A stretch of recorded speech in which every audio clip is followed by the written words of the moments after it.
Welcome to the From the 108 podcast, starring the drunk uncles of White Sox Twitter.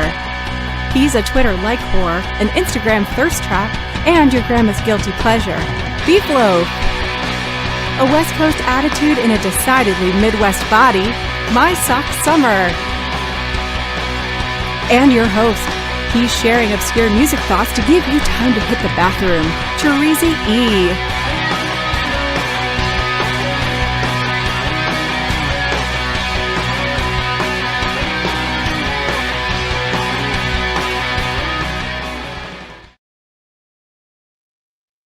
Thank you, Chorizy. Welcome to the From the 108 podcast.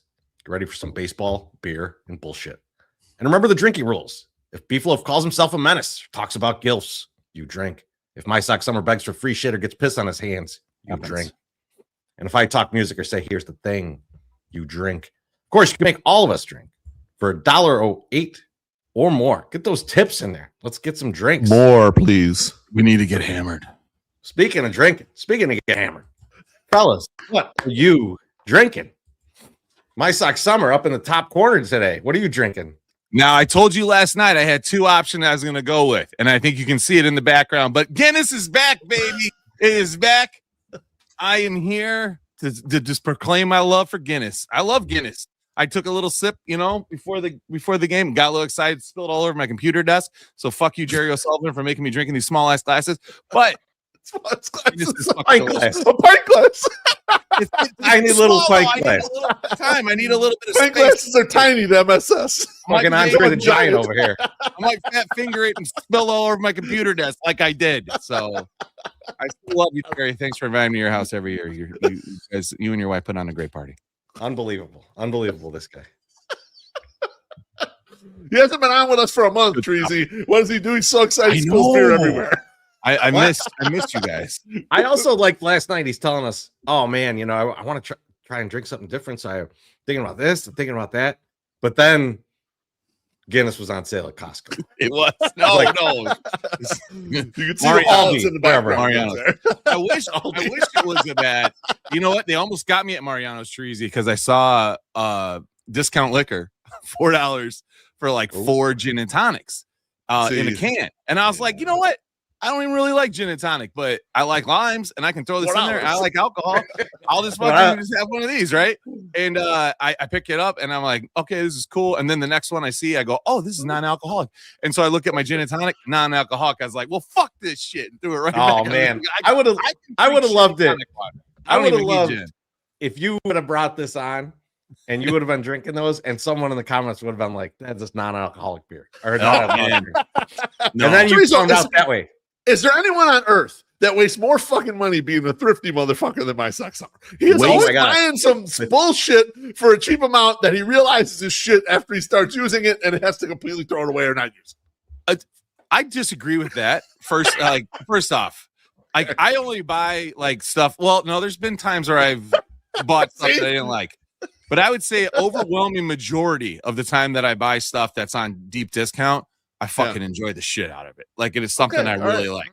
Like the other day, Loaf, and you would have enjoyed this too. I bought like 9 bags of M&Ms because they were $2 each, and I was like full size because they're Easter pastel color. Yeah. So I'm like, they're getting rid of them for $2 a bag. Those are like $6. No, I'm like, man, I need these. Now, White Sox, Dave, do the pastels taste different than the normal ones? That's all. They have more spring flavor. Yeah. Beef, what are you drinking tonight? It's good to be back. I'm trying to finish up the Jameson Black Barrel. The last show, Trees, I probably could have finished it, but I'm down to the end. So I'm gonna finish it during the interview segment. We're gonna have Jeff Agrest on in a little bit. Then backing it up, I got the Basil Hayden's. So I'll just have a little of that neat. I get done with that. You're gonna be like, you have this much left of Jameson, and I'm back that up with a bottle of wine. That's I thought where we were going. I have a glass of wine for dinner. That's not really drinking, having some wine. Teresa, what are you drinking tonight, my friend? Can't wait. I got the Modelo. Hell yeah. In a can. All right, so you weren't on the last time. No, I wasn't, but I saw it. I remember you talking about it. I didn't know that existed either. I had no idea. No idea. So at least you and I have been living under the same rock. Yep. So I feel good about that.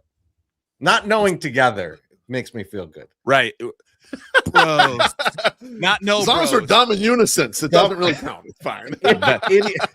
Idiot friends. We're better Those are the than best friends. Sty Bros. We're better than Sty Bros. We're just not no Take it bros. easy. That's true. Take it easy, all right?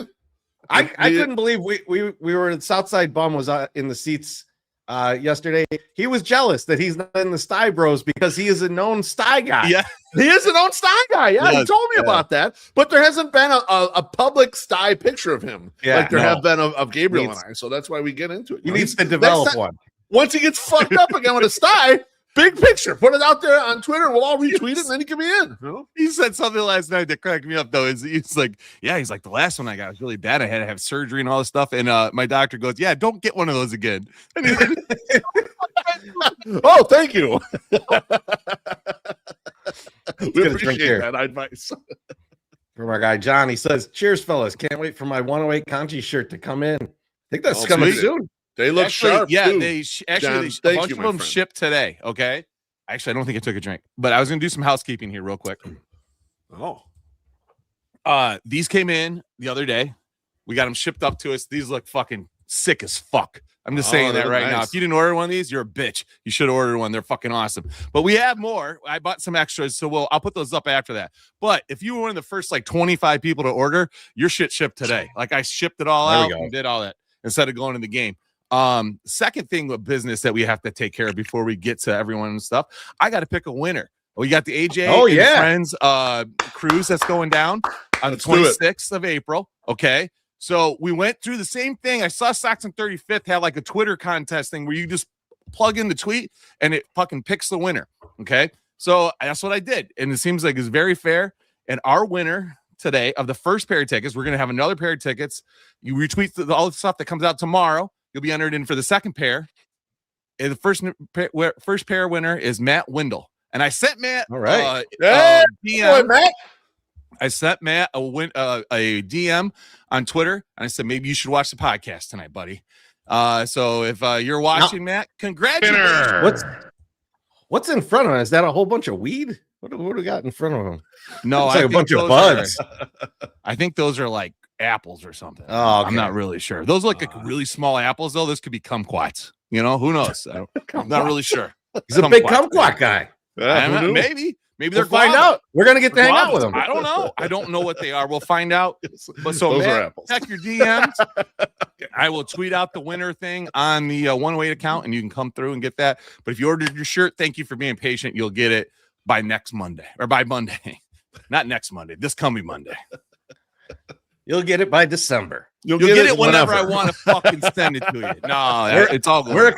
Murakami won't be on the team by the time you get it. We just kept the money. Thank you.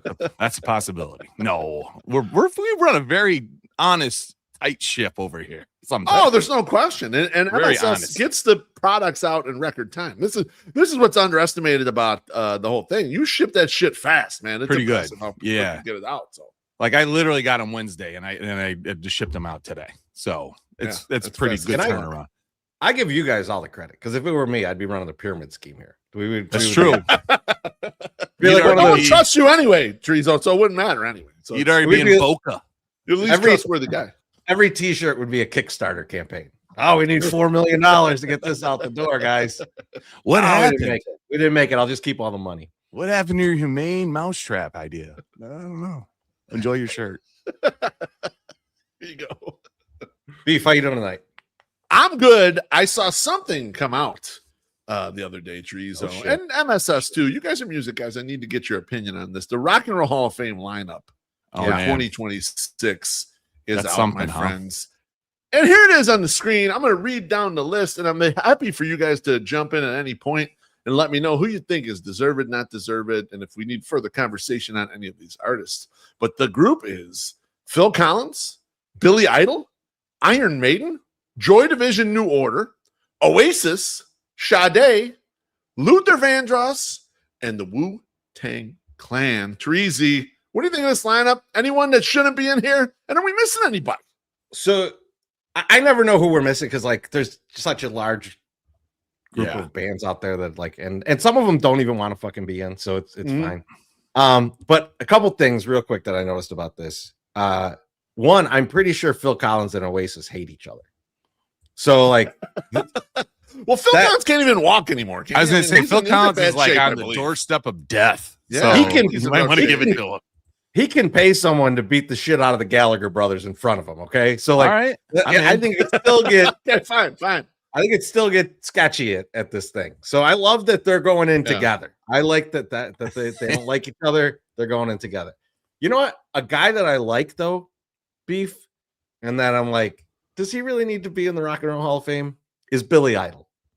And like I know the early stuff with the X and like all this stuff, and like he's great, good songs, no doubt. But Hall of Famer, I don't know, man. This is like putting Canerco into the Hall of Fame to me. Whoa, you know, like everybody likes him, but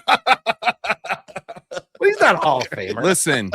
Paul Canerco never made a video in the early 90s that made me want to go up to my room and hang out for a little bit by myself. So but you know what? Rock the Cradle of Love. I mean, dude, let me tell you, 80 other bands that video was ahead of his time. Okay, 80 other bands did that shit. MSS, not like the way Billy Idol did, and that was a shitty song, Chorizo. And I listened to it just to watch that stupid video. Snoop and Uncle Luke were out there producing goddamn pornos for their videos. Come on. Yeah, you think that I saw that? Different era, though. Different era, you know. Come on. Yeah, I don't know. Billy Idol's the one out of here that I'm kind of like, I don't know. I don't know if it's it. To me, it weakens the Hall of Fame when you get a guy in there that you're kind of like on the fence about should be in there. That's what John Carney's saying. He says, "What is Billy Idol's career war?" I don't know. I you know the songs, right? The Billy Idol solo songs, but I tend to kind of agree with you, Chorizy. Except though, Billy Idol is such a look and there's such like an iconic feel to it, and that's how I kind of like that idea of Hall of Fames, because I'm always with the Kevin Goldstein about the Baseball Hall of Fame. It should not only be the best players, but who was most famous of a certain era. And that's why he's like, Darryl Strawberry should be in because he was like one of the most famous players in the 80s, right? And Billy Idol, I think what MSS is saying is that thing for here, where he kind of belongs in because how famous he is. Yeah. Well, no, I was specifically speaking about the video that made me want to masturbate. But he did have a really good, good songs out there too. White Wedding, you hear that all the fucking time. You know, like he's good, man. I don't know. I don't know if he's Hall of Fame, like you're saying, Chorizy, but if we're putting some other motherfuckers in there that I've never heard of, I'll take Billy Idol. We got to put him in there. Who have you not heard of in this list?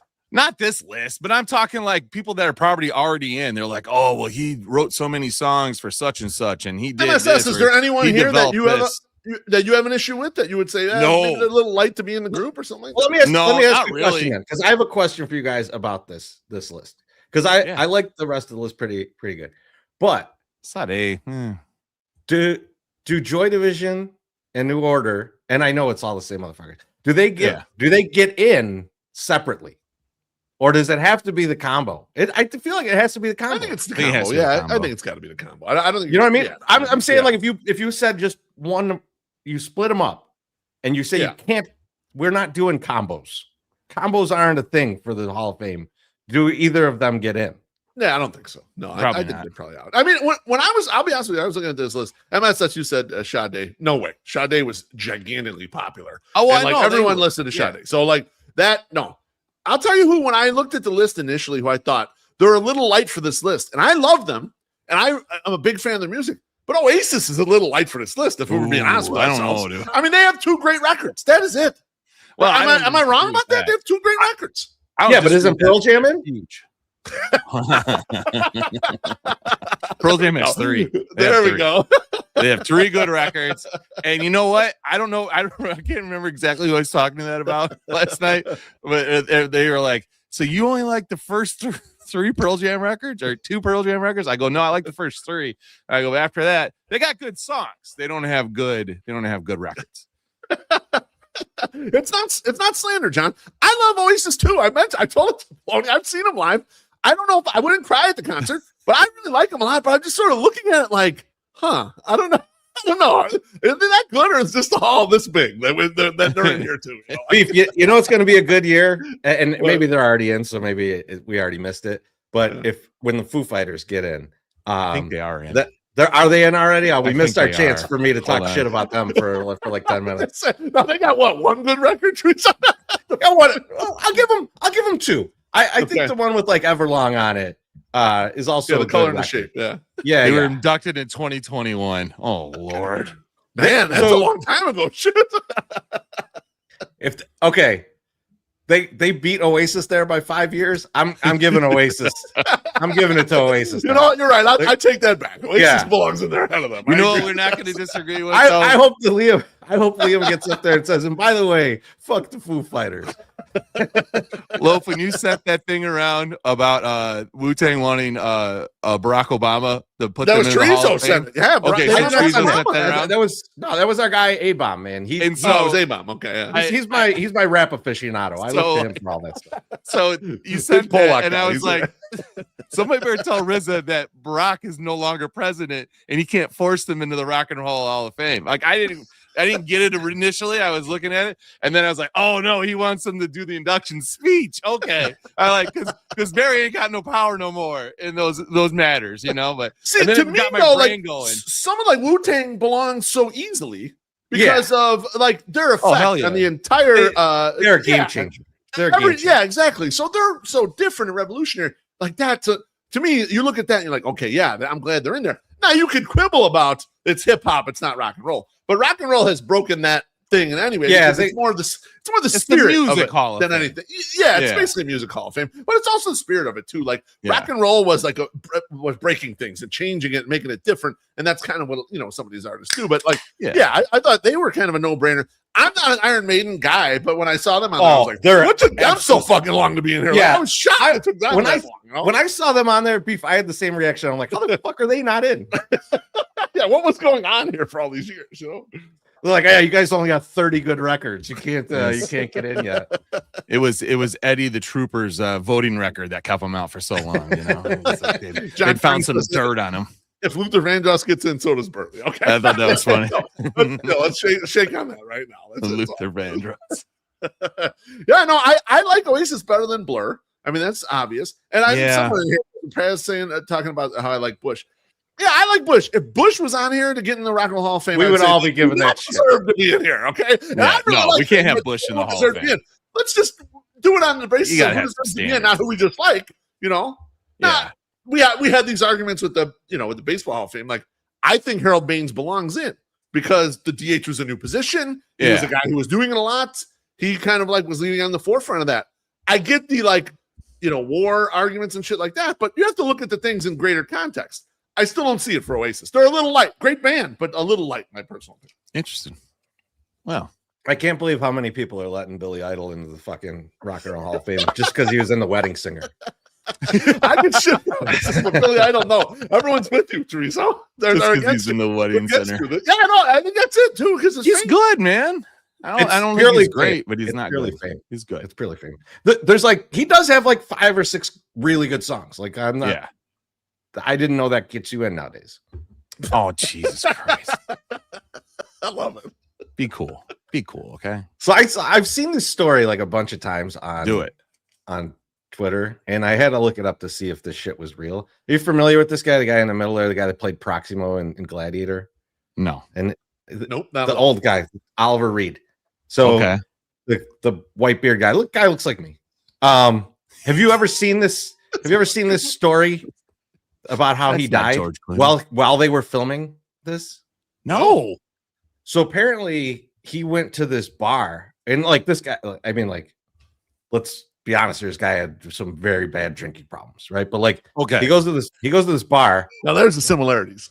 And he gets we'll get there. He gets into a drinking contest with some sailors because they're in Malta. And here's this is the bar owner kept the receipt.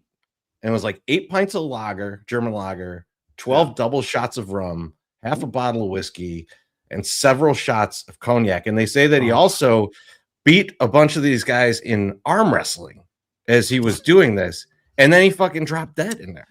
And so like they're in the middle of filming the movie. Yes. So they had to then like use a different dude and CGI the stuff.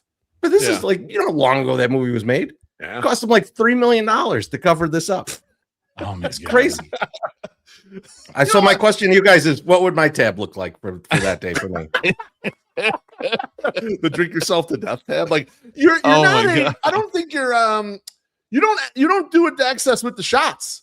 You know, so like it doesn't become that impressive. You're like if we went out all day and we were all kinds of places, there'd be mixtures of cocktails and beers across, and it would be like 17 beers, 11, old fashions. Like it would look more like that. It would look like it should have taken place over a long weekend instead of 8 hours, but not a lot of the shots like people do like that. I can't afford that many old fashions.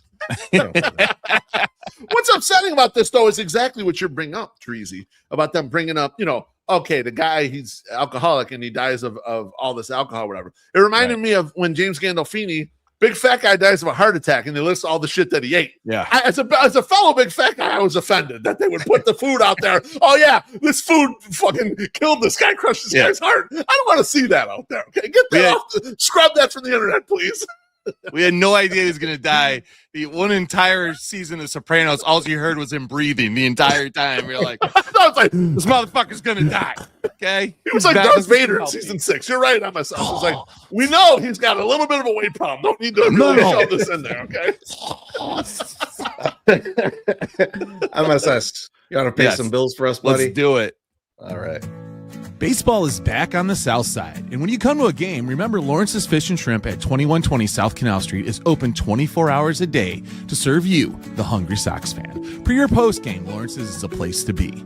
Want to win a free gift card? All season long, post a selfie at any of Lawrence's locations, tag us, and we'll select one lucky winner per month and send you a gift card. Enter on Twitter or Instagram. Not coming to a game but craving some Lawrence's? In addition to Canal, Lawrence's has 3 convenient locations for all your selfie and feasting needs. 3242 West 87th Street in Evergreen Park, 50 South Manhide Road in Hillside, 3248 Vollmer Road in Olympia Fields. Order ahead and avoid the wait at chicagoshrimp.com. Lawrence's Fish and Shrimp, the place to be on the South Side all season long. All right. He's the deputy sports editor at Chicago Sun-Times.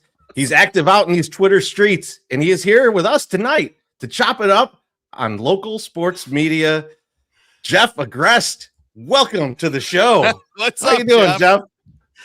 Gentlemen, it's a pleasure to be here. Thank you so much for having me. You got it. We are thrilled to have you. Yeah, thanks. You can clear up your schedule and jump on here, but this is going to be a great time. We've been wanting to chop it up about some stuff you've done, some just stuff that you talk about, that you write about in sports media that we're all interested in. People who like kind of do this ad hoc like we do, amateurish. The group that like watches each other's shows and shit, we are so interested. This is like our soap opera. So we're very happy to have you on here to talk about some of this stuff. I'm flattered. I'm thrilled. Sports media, everybody's got an opinion, and that's partly why it's just awesome, because everybody has their favorites, their hatreds, and it's all in fun and professional. I just want to lay that out there right now. Yep. No one's got any personal vendettas or anything like that. We call it like we see it. You sure about that, Jeff? There's nothing personal going on over there? Jeff, I will say there's a little personal vendetta between me and BeefLoaf, but we're brothers. So yeah, we are brothers, so it's okay. That's fine. That always flies on here. Nice to have that kind of relationship where they can butt heads and move on to the next thing. Absolutely. That's what we do a lot on this show too. So feel free, if we have a dumb opinion, jump at us, Jeff. There's no problem with that. So, but I do want to start with the top 20 list, and I wanted to bring it up on the screen. And I was hoping, Jeff, what you could do for us is just like tell us the criteria for when you make the top 20 list. What are you shooting for? What's the criteria? Like how should we view this, kind of viewing it through your eyes and your opinions on what the group is? Right. So I have to like, first and foremost, they're personally my ranking, so I have to like the people. I have to like their work. Maybe not have to like the people, but I have to like their work. Sure, yes, good clarification there. Yes, right. I don't know everyone personally, but I have to go by what I see on television or what I hear on the radio or on a podcast or whatnot. So that's number one. The appeal that the fans have, the appeal that they have for the fans, like fans have their favorites, and that's noticeable. Everybody loves, all Sox fans seem to love Ozzie Guillen, so that's a feather in his cap. Longevity, if you've been here a while, you must be doing something right, so that plays into this too. But really it comes down to, I think, the quality of their work. And when I say power rankings, the power isn't just the work they do, it's the influence that they have. John Shambi is ESPN's lead MLB radio voice. He does the World Series. That's a feather in his cap. David Kaplan has 250,000 subscribers for his YouTube channel. That helps too, in addition to being the co-host on the morning show. So Adam Amin, what doesn't he do? When Benetti was here, what didn't he do? So that all feeds in, and you'll see that people kind of fall off. Well, sometimes that's because they were overtaken by other people or they lost their exposure. Jason Goff, I had on there for years. He's no longer on the Bulls pre and post, so he loses some of his, I don't want to say relevance, but in some respects, that's what it is in the market. It's particular to the market, but what they do out of the market can help their standing. I love it. That's a wonderful summation. It leads me into my first question about the list. And I'll take the list down in a second, but how did you land on Boog Shambi number one? Was this kind of a no-brainer? Okay, like he is pretty clearly the number one, or were you looking at your top like 1 through 5-ish, let's say, and like you had some close calls and you kind of ended up with him there? What was the thought process there? Because, and the reason why I asked this is because we're on these Twitter streets a lot. And even though we're White Sox fans, there's a lot of crossover with the Cubs group. And I see him taking a lot of shots from Cubs fans, like more than you would think for like kind of a lead analyst, play-by-play guy. And so that's why I was curious how he ended up number one. I totally agree, and I do not understand it. When before the Cubs hired him for the 2021 season, I was watching him call an Illinois Duke game, and I'd known of John for years, having watched him cover college basketball and MLB on ESPN. And this was after Len had shockingly left the Cubs TV booth for the Sox radio booth. And as I'm listening to Boog, and I'm saying to myself, I've liked him, but as there's an opening in the Cubs booth, I'd like him to fill that void. And I had no inside knowledge, but the next flipping week, they announced they were hiring him. And I was in the Jewel parking lot in Skokie, and they came across my phone, and I about fell over because I couldn't believe that it actually happened. Did you go buy Powerball after that or something? Like you nailed it. No, I'd already got some pull tabs, But, fucking full stack. You don't want to have repeat number ones. I did with Amin because at the time he was just ascending. And he's terrific at everything he does. I'm obviously making that Bulls product sound good. Like I've watched a couple Bulls games recently. It's just like impossible to do. The basketball's so bad, and yet him and Stacy entertain the hell out of you for the 48 minutes. I mean, it's totally incredible. Agree. And Boog and JD can do that too when a game gets out of hand. Pat and Ron can do that on the radio. Len and DJ can do that on the radio as well. But in some respects, it was Boog's turn. Like he was due. Okay, he was up there for a while. He's been up there for so long. He had just called one of the greatest World Series of all time, and his calls were excellent. So I figured this was a way to reward him for all the work that he put in, and he's really, I think, done a great job on the Cubs broadcasts. I know there's a portion of Cubs fans who prefer Alex Cohn. He's very nice. He's good. He still has a ways to go. Boog is a national voice. He's funny. He's knowledgeable. He really knows. He has relationships with these ball players and coaches and managers, and that comes through. His information is special. It comes from places that other broadcasters don't get it. So that's one of the reasons why I wanted him to be number one. Love it. Boys, go ahead. You got the quick question on this. So like Bernstein makes the list, and like it's purely podcast now with Dan. And I enjoy the podcast. I think it's good. So I don't have a problem with him being on the list. But like, does this open the door for more podcasters? Like, is this like something that could open the door for a guy like Barstool Big Cat to make the list? Man, that's a yes, but I wouldn't rank Barstool Big Cat. Oh, why? I had him on my list too, Chorizo, but I assume it was maybe not your taste, Jeff. But how about someone like you mentioned the recap? And Ryan McGuffey is kind of like the original driving force behind the recap. And he's the guy, like I was going to say that Barstool Big Cat and Ryan McGuffey are two guys that are influencing the culture, if you will, of the indies like us who are doing this. Like seeing McGuffey take his experience in the kind of the mainstream media and say, look, we could replicate this as our own pirate ship. And they're crushing it, absolutely crushing it with the cap.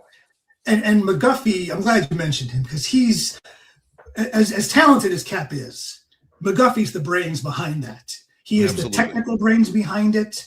It was his idea from the beginning to get that off the ground. I did a profile of how that thing got started, and it was McGuffey who really got that ball rolling. Just such an impressive producer. Like that's what he does. He is a production guy who we've seen now grow as a front-facing camera person. As far as Big Cat, I'm sure he's a nice enough guy. I was talking with somebody recently about him. I don't get it. I don't get it. It's just not. He's a guy. He's a guy who has attained influence. I enjoy him. I don't dislike him. I just don't. And I think, I don't know. He's more of a national voice. So I don't even know if he would qualify for this. I was going to bring that up too. He does do some local stuff, but he's more of a national guy. Right. Yeah. He's on AM 1000. But as far as podcasters, I started ranking them last year when CHGO, I thought, really came into its own. Like their Bears guys, Adam Hogan, one I had ranked as purely a podcaster, and I think he's fantastic. So I put him in there, and that was the time. It was last year I started doing podcasters. So now the problem is, guys, there's so much content. There's so many shows. And part of me is like, I don't want to leave anybody out, but at some point you can't. That's what I wonder about shows such as yourselves. How do you get out there to all the people you want to reach when there's so much competition for it? I mean, we don't because we're niche. We stay super niche. It's just White Sox. White Sox is a small market. Yeah. White Sox guy talk, and we're fans in the stadium. That's it's like what it is.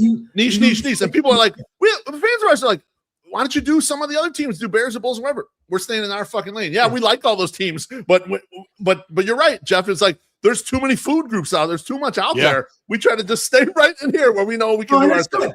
That's good because that's where you developed your loyalty and your fan base, being true to yourselves, true to them, and sticking with what you love and what you're expert about. Yeah, we're interested in that. That is, and you said it too. It's I don't want to be an expert. I don't believe somebody when they're like, well, I'm an expert in all 6 things. I'm going to tell you about the Hawks, tell you about soccer. I'm going to tell you about no, focus on something. Now we can segment it off, right? You can listen to what you actually want to listen to. You don't have to listen to everything. So like I'll take this, it's been really good for me. And I barely know anything about the White Sox, and we've been doing this for a really long time. And so like, I'll have buddies that are starting stuff. And they're like, you should come and talk about the Bears. I was like, dude, I don't know anything about the Bears. Like we watch the game, but we don't know shit about what's going on. I can't tell you anything. Like you could break down all this stuff for me, and I'd be like, sure, sounds good. Guess what? Sox just signed this guy, and I think he might be a dude. I don't know. But so Jeff, you were on the Lore podcast recently, and that's kind of what drove us to want you to come on and talk about this. And you said that you spoke about how Chicago sports talk radio has lost its edge, and I feel like we all three feel very similarly as you. And like I'll just focus on 670 because I think the decline there was quick, and it's like when the score lost like Danny Parkins and then let Dan Bernstein walk. Is that when kind of the edge left that station and it just turned into like a vanilla thing? Was that the final blow, or was there other things that made it turn into that? Well, I think in society, it might have come that way. It might have happened that way anyway. It might have happened this way anyway. Okay. Society has just become a tough place to be funny because everybody's on the edge of offending someone. And certainly no one wants to offend anyone. I would imagine no one wants to hurt someone. But it was more fun when there was a bit of an edge to it. You know, when events have happened at the Score, I would talk to the older guys, Dan McNeil, Tom Scher, and they would talk about this fraternity. And that's what it was. Not that women can't be a part of it, but there was all this. It's predominantly men. Like the demographic that they cater to is men 25 to 54. That's just a fact. Right. And so there was that fraternity feel that has been diminished. I think Danny Parkins was an excellent radio host. I think Dan Bernstein is an even more excellent host. I was just listening to him on the way home from the ballpark today, talking about Diana Rossini and the NFL and Troy Aikman, and I did not want to change, the show. I just wanted to hear what he said. I wanted to hear what Danny said, and I think what we talked about on the lore was who's someone. Yeah. When something happens, you need to hear what they say, and there are people who I'm interested in, but when news broke and Dan Bernstein was on the radio, I went to the Score. Because he handled breaking news so professionally and so deftly, and he was knowledgeable about it. And that's really hard to do. I don't think we really have that type of ability on sports radio right now. Not that it's bad, but it's not as good as it was. I think that's a fair statement. Yeah. Now, and he used to be able to build the gravity of a star. Like I was listening to him the other day talking about the Bulls player that got cut. And I don't know anything about the story, but yeah, Jay Ivey. And he was able to build the gravity of it while I'm just listening to him talk. I'm like, I know nothing about this, but he's putting the seriousness on it where I'm like, oh shit, this is some serious shit. I better really pay attention. He's just really good at doing that. It's just he gives context. Like, yes, this happened, but here's everything around it. And again, not that the hosts can't do that now, but it's just not always there. And what I really miss most is that edge, is the conflict. I've written about the Score Midday Show, which has gotten better. But I think Layla's great, but I think she's the star of that show because the other guys, they're nice and they're friendly, but there's no. The best parts are when she pushes back on something that they said because she knows what she's talking about. And that's when I perk my ears. Oh my gosh, what's going to happen next?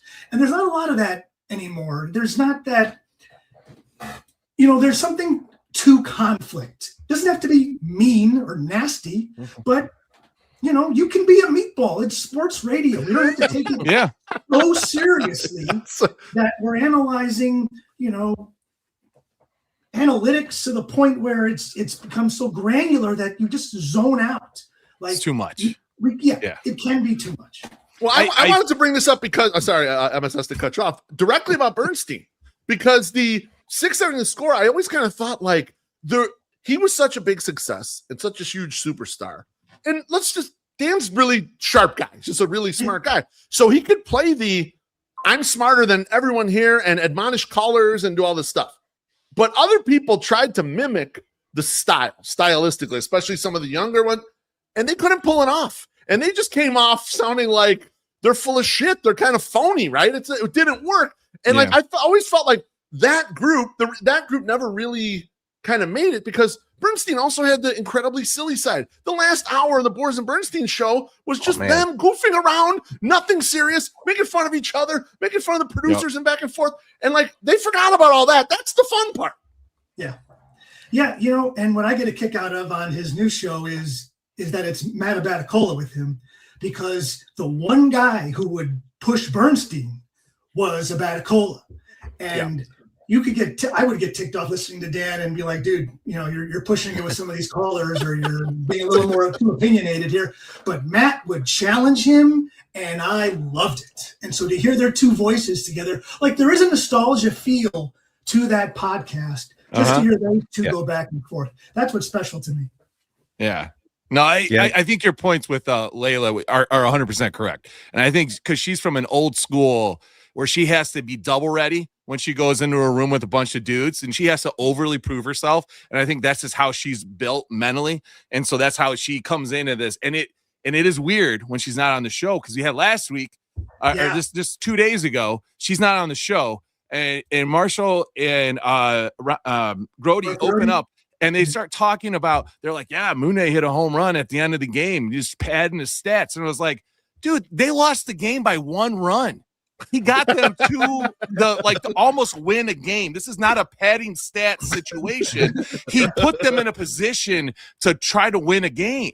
And I was like, immediately, I'm like, this is a random talking point. You're just putting this stuff out there to like get people whatever. And it just pissed me off immediately. And I'm like, well, I'm not fucking listening to this anymore. I'm done for today. You know, I think I agree. Sylvie. Yeah, go ahead. I think Sylvie is you put him in the right spot. And when he challenged Swirsky this year online, like, and I'll say this, like, that made me go, okay, there is some fire here. Like, I need to get over to AM 1000 more. I need to listen to Waddle and Sylvie, and I need to listen to Cap and J Hood more, because, and I have, but that point, I was just so floored by that in this day of age, like him to say that. And then Jeff, and I don't know if you noticed, but nobody came to Chuck's defense. Nobody even came out and said, no, Chuck's a great guy.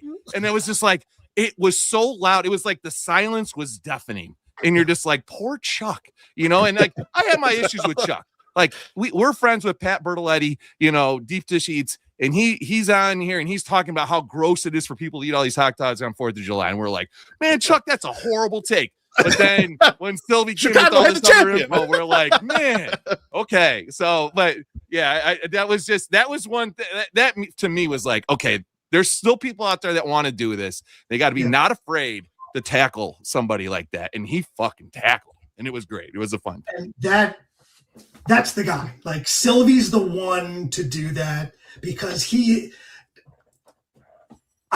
so when I interned, I don't know if you guys even know this. In college, I interned at WGN Radio, the Bob Collins show.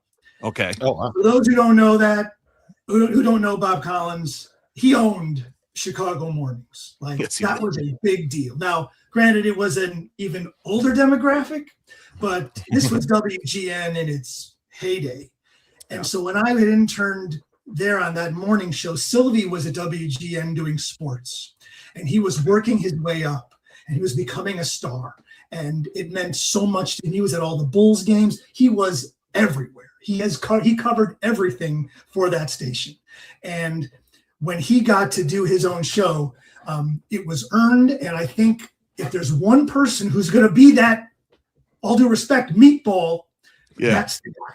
That's the guy. And you saw it with the Swirsky thing. Did I think it was over the line? I did, because it got personal. It wasn't. Oh, yeah. Good personal. Yeah. Personal. So I knocked him down one rung on the but yeah, I still here top 5. That's pretty good. It's still top 5. Exactly. Top 5's pretty good. But that's what we need. We don't need it maybe to that extent of personal shots, but that attitude of, you know, I didn't like this and here's why. It's sports. Like, we can do that. This isn't politics. We can say what we want to say about sports and not get into a fight and not take it personally and move on to the next subject. Mm-hmm. Yeah, totally agree. And, you know, we talked a little bit about Boris and Bernstein there for a second. And that's a show that I grew up on, you know, my teenage years into my 30s, you know, and then also, you know, like the guys like Mike North and stuff that were just kind of like way out there and like all that fun stuff. And at this point, Jeff, I've moved off of sports radio. I'm mostly listening to podcasts, you know, things that are like, I want to listen to this one. I only have this much time. I'm going to listen to this specific thing that I want to listen to about this specific team. How does sports radio bring someone like me back into the fold? That's a really good question. There's so much competition for ears and eyeballs. Like you say, how do you want to use your time? listening to this podcast or this radio show. It's interesting because radio is now competing with podcasts because the radio shows have entered the podcast space. If you miss the show or you don't want to listen to it at that time, you can listen to it again later on your time. How do they bring you back? I think they do it in this way. And in fact, if my computer keeps beeping, I apologize. I don't know what the heck. We don't care. This is a live stream. Everything goes in this, so no worries, Jeff. I'm trying to turn off all these stupid notifications, but you see, we're all drinking too, so don't worry about everything. You need a drink. Go ahead. I think they bring you back by competing with the podcasts. Like whenever you turn on the Odyssey app for the Score, the first thing you hear is each show starts off with, hey, you can listen to us wherever you want, whenever you want. Okay, so sell that. Sell these topics are going to be on at this time, but you don't have to listen to them then. You can listen to us whenever you want. They'll still get the listenership for it, I'm pretty sure, but you're not listening to them on the radio at the time that they're on the air. You're listening to when's convenient for you, and they'll still get that number. I think they need to enter that pod. They need to be where the podcasts are, and they are, but they need to reel you in there. Because like you say, I don't think people are turning on from 10 to 2 anymore, listening to that 4-hour or even 2-hour segment. They want to listen when they want to listen, but they want to know what they're going to hear. So you make it a habit. This is what's hard. We're changing habits because listening and viewing is so different now. You want to get out what's on your show, when that will be available to you, and make sure that people are aware of that so they can go hear it. That way, if they listen to a Sox podcast and they know a Sox segment is coming on their show, they could complement the two and listen to both. So like when I was a kid, like you were saying, I would listen to Monsters in the Midday, and then Boards and then Heavy Field Crew. Like 10 to 6, like not all day. Right. Yeah. Those days are over. Like I don't think people are listening like that because there's more options. So they need to sell the segments of the show, I think, in particular, to compete with the podcast segments that people are starting to go to. It's a tricky thing, but I think that's how they do it. No, I like that. The idea of like saying like, this is the 10 minutes that this person wants to listen to. Here's that 10 minutes that we know you wanted to hear about the Sox. This is when we talked about them. Right. And really push that. Mike Florio comes on like at some time every week. Yep. I don't dislike him, but I'm not in the mood for a full 15 minutes of just NFL talk. Get him out of here. I'll have to listen to it. I'll come back whenever I want to hear whatever segment or whatever guest is coming up. I think you sell it by segments, but you've got to get that out there. And that's where the social media comes in, publicizing through Twitter and Blue Sky and whatnot. Instagram and all that. Right. Where and when these segments are. Yeah, I was going to say the podcasts and streamers do that well. We everyone who's in the comments right now knows 8 p.m. on Thursday nights, we're going to be here. The live stream is going to be happening. Boom. If you got nothing going on, jump in, and hang out and have a drink with us or whatever. And the podcasters in general, even the ones who don't live stream like us, their podcast is going to drop on X date every single week. It's always going to be there in the morning for the people when they show up and get in their car. And they can put the Bluetooth on and listen to the thing. So like the DIY-ness of the podcast, we've done a lot. Everyone does those promotions. I think you're right. If the sports radio started doing that and pushing, here's what we kind of do at these times. And even if they started, like, I understand news happens. You're always going to put this in kind of this pocket or this time right there. Then you can kind of like build that out of the listeners. Yeah, and I see them, they do at the beginning of their shows promote who's coming on, and then when that guest does come on, they promote it again at that time. Hey, tune into this, and that's all helpful. And listen, what they do, it's not what easy. You guys are doing now. Imagine doing that for 4 hours every day. No way. It's impossible. No way. No shot. It's hard for them to do a 4-hour show. Sometimes in this city when everybody's losing. You've really got to come to the table with a lot of content or a lot of ideas, at least. Yeah. But as far as getting it out there, I think if they can just commingle it with the other pieces of content out there, I think then they might get more traction. Yeah. I mean, it doesn't have to be just because the Bears are good. You have to talk about everything about the Bears every day, every hour. Like that. I mean, that just gets redundant. And then like with the score, you would just be Bears, Cubs, Bears, Pope, White Sox, Bears. You know, like it was just so much Bear stuff. And I get it. That sells and people want to know that, I guess. But like, who needs to know all this stuff? Like, who should we draft? Our way too early draft predictions, our not so way early draft predictions, our this combine, you know, whatever. It gets too much for me as a guy that like likes the Bears and it's okay with it. But I'm like, I don't need to hear all this much information about the Bears. I can't tell you how many times I've turned on the radio and Bears talk, and it's like I need a break. Like, I love the Bears. We cover the heck out of them. 4 pages a day during the season, but maybe like I won't watch the UFL. I will not watch the UFL. I love football, but I need a break. I can't watch the you can say it. The fake football. Like I can't watch it. a little refractory period from the last season. And he says, a little break from this. Need a break. I'll catch up again in the draft. Now, Jeff, with regards, you mentioned the kind of the promotion and everything maybe needing to go more towards the podcast. Do you think we'll ever get to a point where the radio stations hire in podcast talent, famous podcast talent? I'm talking someone who's been doing one and's gotten big about it. Because I noticed that, like, no, not like us. We're idiots and we curse way too much. But like, I noticed, like, the scorehead turnover, and we all mentioned and kind of agree, like, you lose Dan Bernstein, you lose Danny Parkins. It's tough to fill that void. It's almost impossible. But when you look at like what they hired in or what they did in those spots, it wasn't like they picked.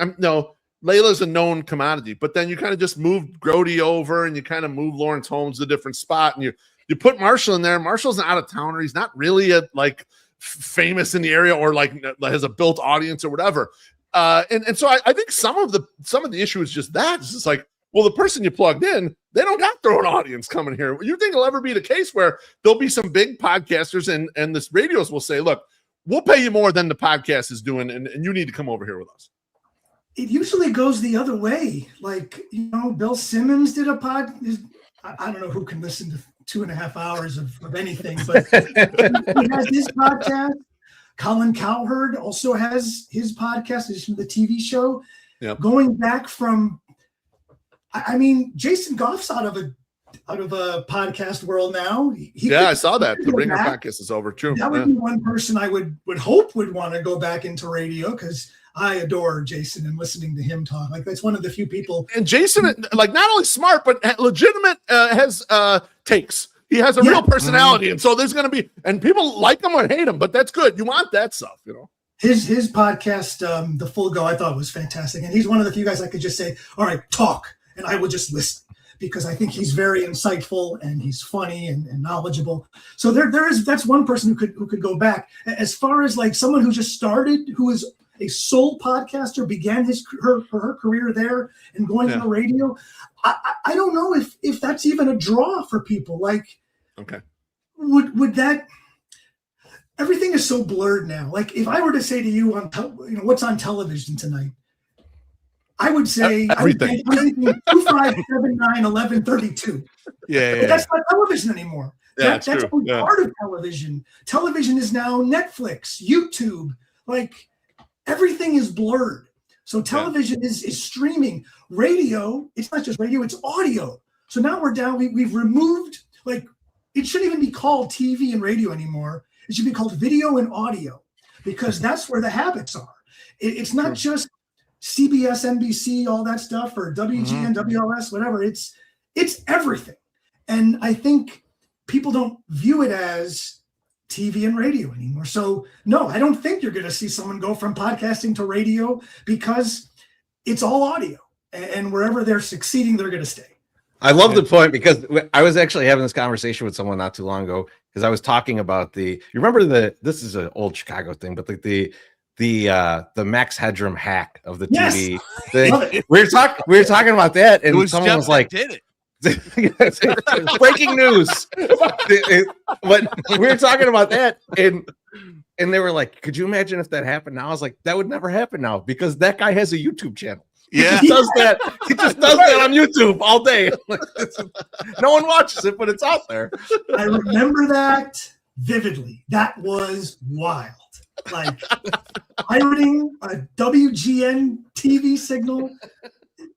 Yeah, you're right. Now you're right. Now it's just he calls out the reason it came up. He calls out Swirsky. Yeah, the crazy rant. Yes. We were Teresa, we were kids and we're watching and it was on. We're like, what is this? Like, why is this on TV? Like, that was scary. I was so confused as a child. I was like 7 years old or something, and I was like, "What is this?" And I like looked at my parents, like, "What is this?" And they're like, "We don't know. We don't know. We're not sure what this is." It's on Wikipedia. Like I wrote about it at some point in the last few years, and like it's still out there. You can go find it. That's the beauty of YouTube. You can just go find anything, and that's and no one's ever been caught. It's still they're still out there at large. Yeah, no harm. Jeff, I have a question, but I'm going to need to preface it a little bit after I ask it because I don't want to go too far here. But is the local sports beat writer effectively dead? And let me say this with a couple caveats. One, I'm going to say this does not apply to Joe Cowley, who I believe still does beat reporter stuff from when we were like catching beat reporters and they were feeding and whatever. He gets some shit. And so he's excluded from this. I also want to say, like, I love Merck. And I love Daryl Van Schouwen when he was doing the job at the Sun-Times. Those are two of my favorites that were doing Sox stuff. And look, but my problem with the beats these days is they're giving you the presser happened. It's just sound clips from the presser.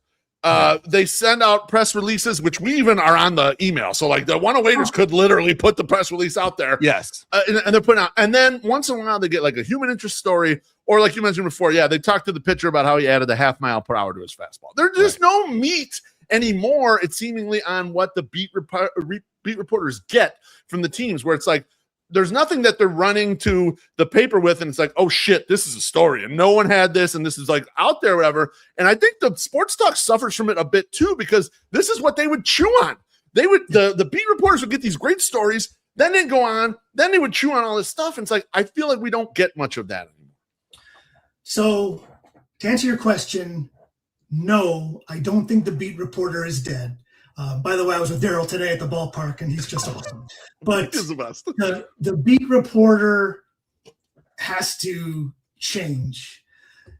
What we do at the Sun-Times is, everybody who's in sports has their mugshot with their story, and that's because they can double as a columnist.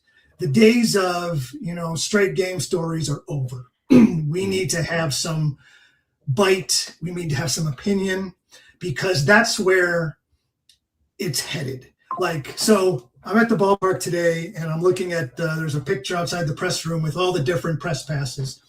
And this shocked me, and maybe it shouldn't have, but there were two unique press passes. One was for an influencer. Yep. And one was for a content creator. Okay. Now, mine just said media. So there's these two roles out there that to me are one and the same. But this is my fear. People don't want what a sports beat writer does. They want what the influencer does. They want what the content creator does. They'll watch the game. Maybe they don't care about the news, but they want to hear about the influencer's opinion of the news. So they'll go watch a 5-minute, maybe even just a 2-minute video of a dude's thoughts of the game. And then they'll scroll on to the next video. Like, no need for the beat writer, where, like you said, maybe some of that information this influencer got from. Mm-hmm. So right. Oh yeah, for sure. When CHGO came around, I was concerned that was what was going to replace like traditional sports media. Mm-hmm. Fans of the team covering the team. They've surprised me in that while they are fans of the team, they are critical of the team, while in essence cheering for the team. That's not what I was taught to do. You know, There was the line right there, right, Jeff, for the journalist, right? No cheering in the press box, and I still abide by that.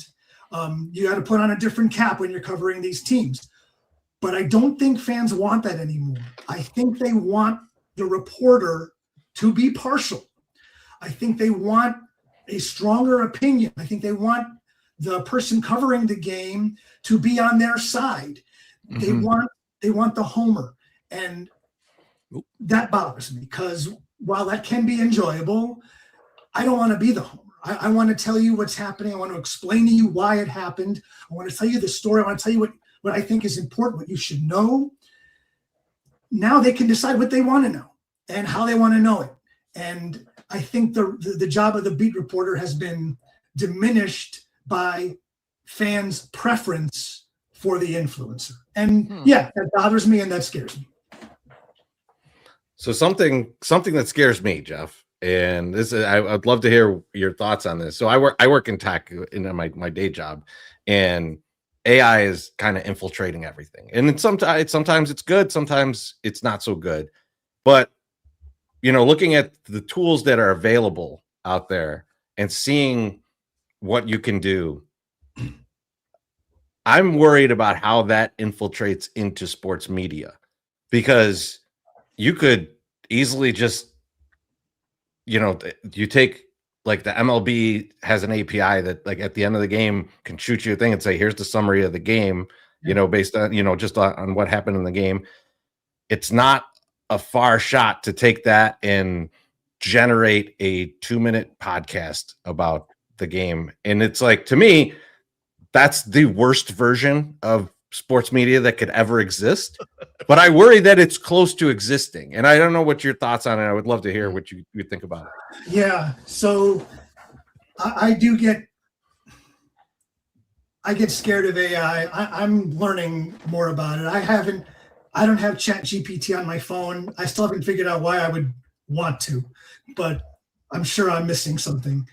The AI voices are really frightening in that, you know, why do you need a radio DJ? Just have this voice, introduce the songs and move on. Like when jobs are being eliminated for AI, that's obviously concerning. Some of what you're talking about is already happening. You know, there'll be AP stories generated by some machine that just resuscitates the box score in the words. Yep. So there's some of that's already happening, and that is very. But yeah, as far as like the new ESPN app has My Sports Center, where some Sports Center anchor's voice will give you your news. It still sounds a little clunky, but there's somebody doing what you're talking about, just replacing the Sports Center anchor with this headless voice, this phantom voice. So yes, I am concerned about how AI replaces media coverage. I'm concerned how it replaces media production. You know, at the Sun-Times, we've looked into how can AI help us produce the paper, and I don't want to. That concerns me too, because I don't want anybody to lose their job because AI can design a page or something like that, or it can write a story, which is happening in Cleveland at the Cleveland Plain Dealer, where they are having some reporters do the reporting for a story and then giving that information to an AI bot to write the story. Oh, wow. Which is wild. Now they say it's helpful because it gives the reporter more time to do the reporting. And then every story that AI writes is edited by a human. So, okay, you put in fail safes. It's always in the guise of efficiency, right? For now, yeah. But that's freaky. Like, we're in this era of just transition. We're all trying to figure out how to stay relevant, how to and still make money, but how to do a good job still. And I think the premise of the reporter is to tell us stuff we don't know. And until AI can do that, by going up to somebody and talking to somebody, asking questions, explaining the answers, and putting it into words, you know, until that happens, I'm going to feel somewhat comfortable. But yes, as technology evolves, it's all very unnerving. I was going to ask, couldn't it go the other way in a little bit? Because, you know, people pay extra for, you know, handmade or handcrafted things. Think like, a small winery or artisanal cheese or whatever. You think it could go the other way? Where people start producing this mass-produced AI bullshit, everyone will run in the other direction. Like, I'll pay a little more to have something real, have a real person kind of behind this or in this or doing this. I'm kind of curious about that. There's always a resistance to things, I'm sure. I think it depends how it's met by the public. Like, the Washington Post eliminated their sports department. Yeah, and they're slowly bringing some people back because they saw that people were really unhappy about it. Yeah, the whole internet dunked on them. Like, what the hell are you doing? Yeah. But then you have other people trying to pick at that with the Baltimore Banner. They're going to cover the Nationals out of Baltimore because they're going to try to fill a void that the Washington Post was trying to leave itself. So, yes, I hope there would be some of that nostalgia to have humans do the work. A lot of us still listen to vinyl. All right. Yeah. Yeah, I was at where was I? I was at a place that had a ton of records. And that was really cool. I hadn't been in a record store in a long time. Do you listen to vinyl? No, I don't either. It looks cool. The kids are missing out on. We used to go to the discount CD store and go through the racks and see if we could find something cool and buy something for $5. They don't do that no more. No, I have a VCR still that I sometimes use to transfer from videotape to digital. I have a YouTube channel. If anybody's interested in like old Cubs, Sox, Bulls, Hawks, Bears, DePaul stuff, just search me on YouTube. It's all just free because it's all over national television. So nice. Hell yeah. That's what I love is going back on YouTube and just finding old games and seeing how it was and how it's different from today. I'm a media junkie like that. And it's a different world out there, man. You go back and watch stuff from like, even just when I was a kid in the 80s, it's night and day. Not to say that it's bad now. It's great. Like if I had the MLB app when I was 10, holy heck.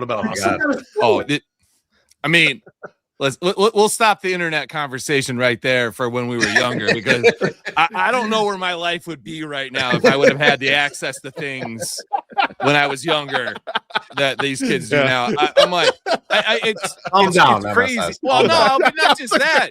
Chorizy, I'm not. He's not the porn guy. Chorizy, I know. But no, I'm not just talking about that. I'm talking about like even like, we would go school. I'm from Sterling, Illinois, so it's like 2 hours west, right? And we would go shopping at the big malls in the Quad Cities, and you'd be like, whoa, he came back with Guess jeans.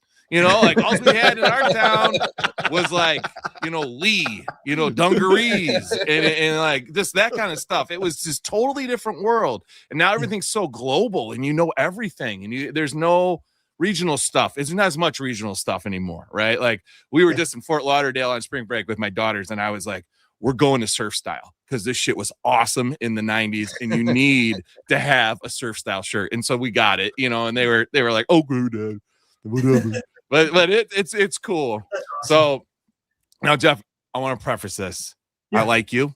I've looked up a lot about you since we decided that we were going to have you on the podcast.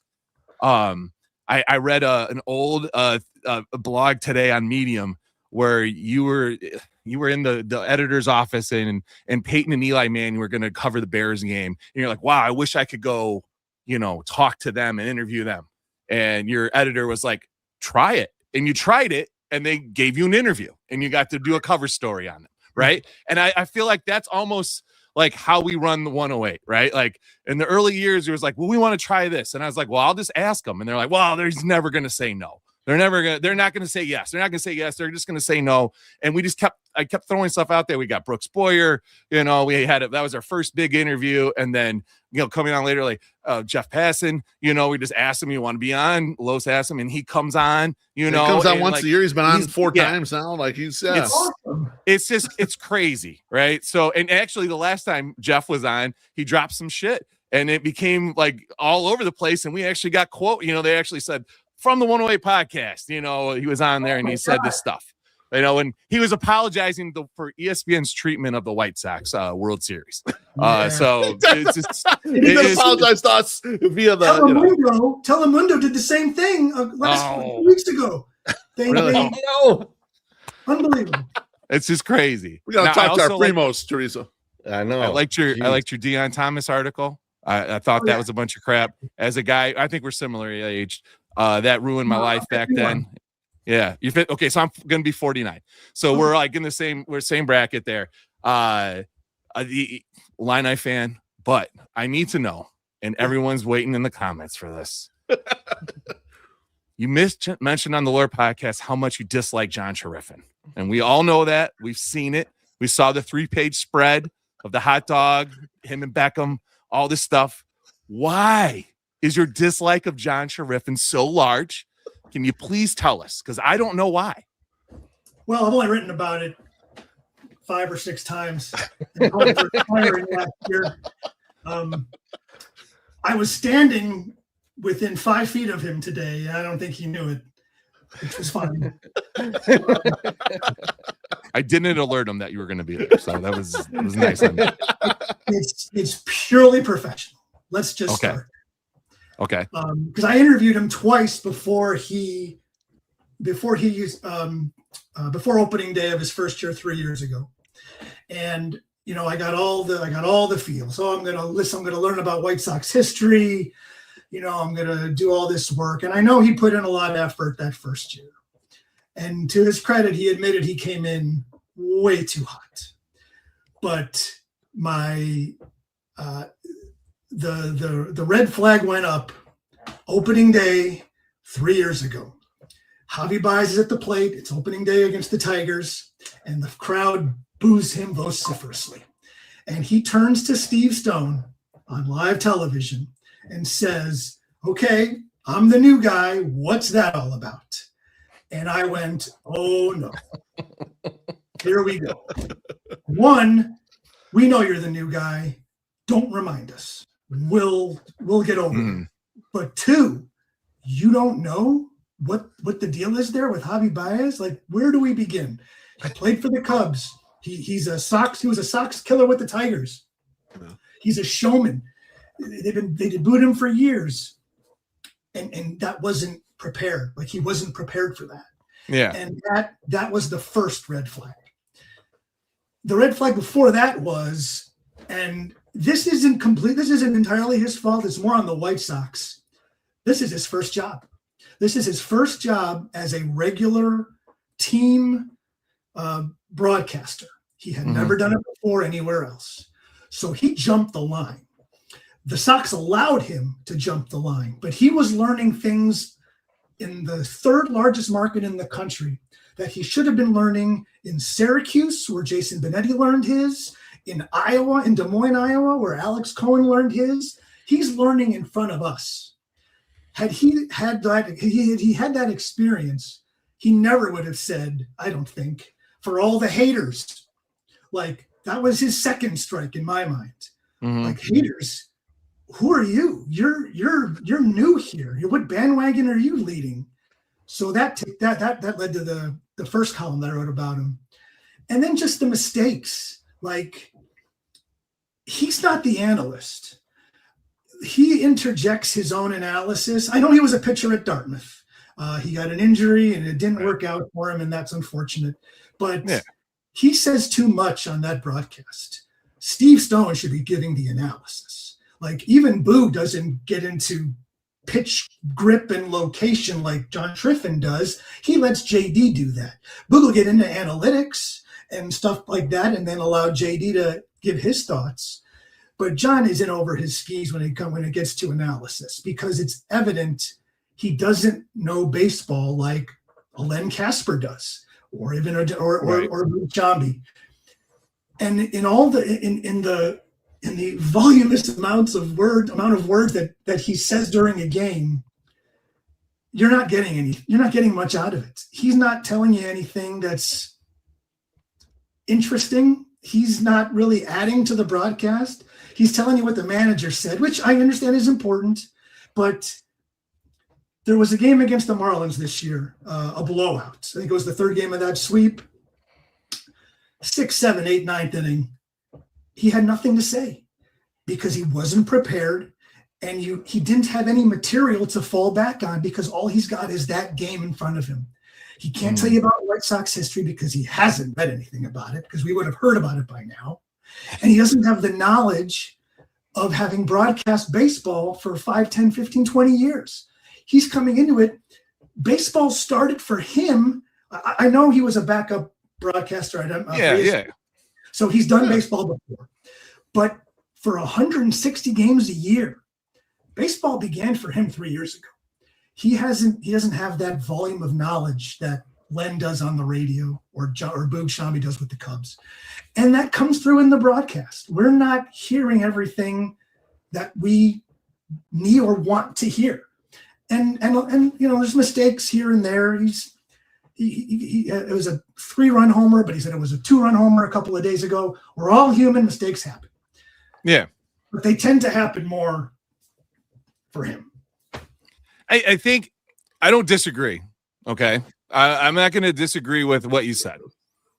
I think what I think is the thing that bothers me the most about this whole thing is that a lot of Sox fans are frustrated.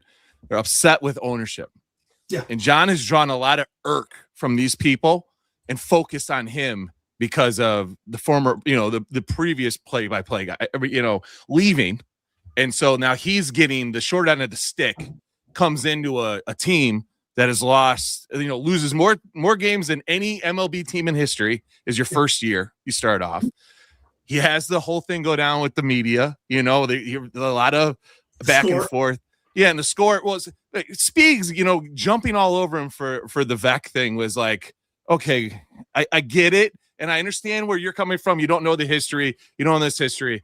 You kind of got to give him a pass. I mean, I don't think you have to give him a pass. You don't have to. But, I hear Speaks making mistakes every day when he's on his broadcast. I mean, it's not – and it's just everyone was just so laser focused, I think, on that first year. I think he's gotten better. Yes. But as Chorizy will say, we're the kind of the worst people to kind of look at, evaluate him. Because 70 games out of the 162, we're not even at the park. We're at the park. So we're not listening to the broadcast. Yeah. We'll hear something maybe on the radio too, or we'll watch an away broadcast. And I like John. I like John as a person. He has been very friendly to the 108. He has embraced a lot of the fan base, which is I think was important, and I think was a directive. I think almost given to him too. Is like, hey, go and engage with these people, and get them on your side and be friendly and all this stuff. And we love that. I mean, that's been good for, I think, a lot of people. But yeah, it's just, I get what you're saying. He couldn't have picked a worse time to be here, right? Yeah. I mean, that's beloved broadcaster leaves and the team is as bad as ever. 300 losses. Everything sucks when the team is losing. And, yes, he did make some mistakes of his own doing that year, that first year. And I think he calls a fine game. The actual play-by-play of the game, he's usually spot on. He made a great observation. Was it opening day when they had the bunt win in the 10th inning? So the Blue Jays catcher got hurt, to go out of the game. Backup comes in. Alejandro brilliantly bunts, and John was right on it. Hey, they challenged the backup catcher here. Yeah. Great call. I wasn't even thinking about that. So, nice job. There we go. He's moving in the right direction. But then he said samurai, and Jeff's like, I gotta write an article about this. So the samurai thing, I'm getting pilloried for this. It wasn't me saying that he was in the wrong. It was the White Sox who thought that wasn't a good idea. Here's where today's media, the report, the messenger gets shot. You're just reporting what happened. And Jeff, you should have blamed AI, Jeff. You should have said that was an AI one. That wasn't me. I think it's I don't like it. I wasn't ever a fan of it. I thought this is the lowest, this is low hanging fruit, right? You just we'll just do this. We'll just make this, right? But some people love it, some people hate it, and that's just about everything, I knew it would draw attention, but it was news. If you're the broadcaster and you say something your boss doesn't like, and I get wind of it, I don't care who you are. I'm going to print that because that's what people want to hear. But it's not the play-by-play that bugs me. It's in between the plays that bug me because he just doesn't have the experience that this is like. I know people are going to say, well, it's the White Sox. There's 30 of these jobs. Number one play-by-play television announcer. And I don't care if the White Sox lose 100 games for 5 more years. This is the third largest market, and the Chicago White Sox have been around since 1900, you know? Yeah. Like, it was a big job. He was in competition with Will Fleming, who's a big shot with the Boston Red Sox, and Will is awesome. His brother Dave, longtime Giants broadcaster, he's awesome. Like, this wasn't just some podunk job opening. Will Fleming was in the running, and that says a lot about the job. I don't know how long John's going to have it. He clearly is talented because he does UFC. He does NBA Summer League. Yeah. Like, he's good at basketball. College basketball. Maybe because it's like constant motion and he's calling everything that's happening. There isn't a lot of time for there isn't downtime. I wanted to ask this though, Jeff, because you bring up he is good at basketball. I've listened to him do basketball calls and he's very good. And you mentioned like the actual play-by-play isn't necessarily the problem. And I was thinking about this a little bit, like for the baseball fan wants the play-by-play guy to be someone who's so engulfed in baseball that this has been like their entire fucking life. And like you mentioned Len Casper, right? Even when Len Casper was a young broadcaster, he's devoted to this shit. Like this is like he's in there. And I noticed like when John came on, there was a almost a territorialism of not baseball fans in general. Just like, hey, wait a minute. You're not you haven't been a part of this for a long time. And it's kind of like you don't really know. Like you mentioned about the history. It's not just the history of the Sox, it's a history of like baseball in general and kind of knowing the way things work and working your way up kind of through the riding the buses and shit through the minor leagues. And like it was interesting, like I don't think that's his fault necessarily. Like people should be able to go for whatever job they go for. But and him getting the job, he did catch the kind of like baseball people want that shit. They want you to have like this is like your vocation, and you're not like even. I'll give you an example. Benetti, when he was here, was loved, but a lot of people didn't like that he would say, "Hey, fuck you" on a Saturday when the Sox are good, and go do like a college football game or whatever. And and I've seen Twitter with the Tigers fans; they're worse than our fans were. Like we were at least like we liked Benetti and shit. We're like, okay, but it's good for his career. He's a local boy and everything. Tigers fans like, oh fuck this guy. It's a Tigers, it's a Lions preseason game. We don't care about that. Get over here. We're going to the playoffs right now. But this is what broadcasters do now. They're everywhere. Like they do everything. That's the thing. And I think have so many broadcasters now. Like you can't even keep up with who's going to be where and when because they have such a rotation of analysts. And like the Yankees, you could be a different guy with Michael Kay any night for all you know. And we're missing that. For 10 years it was Hawk and Wimpy every night, and it was awesome. and now you get you're going to have Gordon Beckham with John sometimes. You're going to have Dan Plesac with John sometimes. Stone doesn't travel as much. Awesome. Totally understand. Right. But, you look at the Cubs broadcast. You could get Elise Menaker in there with Alex Cohen some days. And you're like, wait a minute, what the heck happened here? Yeah. It's open season because everybody has their fingers in so many different places. And it's kind of a detriment to the fan because they like having that constant voice. They're not wrong when they say that it's part of the family because they're there. Like the White Sox are going to be on stage, just said 160 times this year. Only 2 games are not going to be on that network this year. We spend our whole summer with them. We're spending our whole summer with these people. Yes. It's important who you're listening to. Yep. And I do I blame John for going after the job? Of course not. Like, shoot for the moon, man. Go get whatever you want. I question whether the Sox made the right decision from the start because it was clear he wasn't ready. Not to say that he wouldn't have been in 10 years, but at that moment in time, it wasn't the best hire. They nailed it with Benetti. They worked him in, and it turned out in gold. And how it ended that way, I still can't fathom. Like, that's just unconscionable to let that relationship burn to the ground the way it did. But then to follow it up with this, that's tough. No, Jeff, we're taking a lot of your time. We asked you for like 30 to 40 minutes, and we've kept you for like an hour, maybe. and we would appreciate it. Honestly, we would love it, but appreciate you coming on. But before you go, where can we find you? And you work for the Sun-Times. I'm a big supporter of local newspaper. I think it's really important. How do we support the Sun-Times too? So we're a nonprofit. Right now, we work. We're under the Chicago Public Media umbrella. We're partners with WBEZ. So we don't. You can go on the website and people say, "Oh, there's a paywall." No, there's no paywall. You may just have to give your email address or watch a video, but the content is free. And you can go to suntimes.com, chicagosuntimes.com. I'm on Twitter, Blue Sky, and Threads, just Jeff Agrest. And I love interacting with fans because that's where you get a lot of ideas, a lot of thoughts. And I'm a fan too. And I watch as much Chicago sports as I can, listen to as much Chicago content as I can.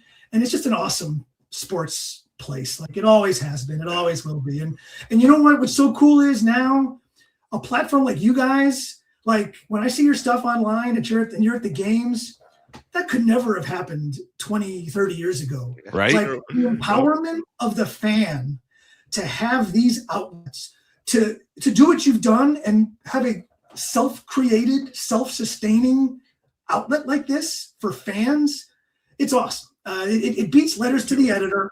It beats all that kind of stuff. And I just applaud you guys for creating this outlet.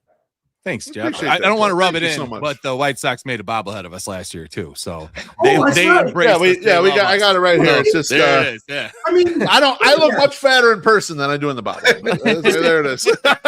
and I don't mean any disrespect to anybody, but would the Cubs have done that for a podcast? No, The White Sox know who their fans are, and they take care of them. And I think that's a great example of that.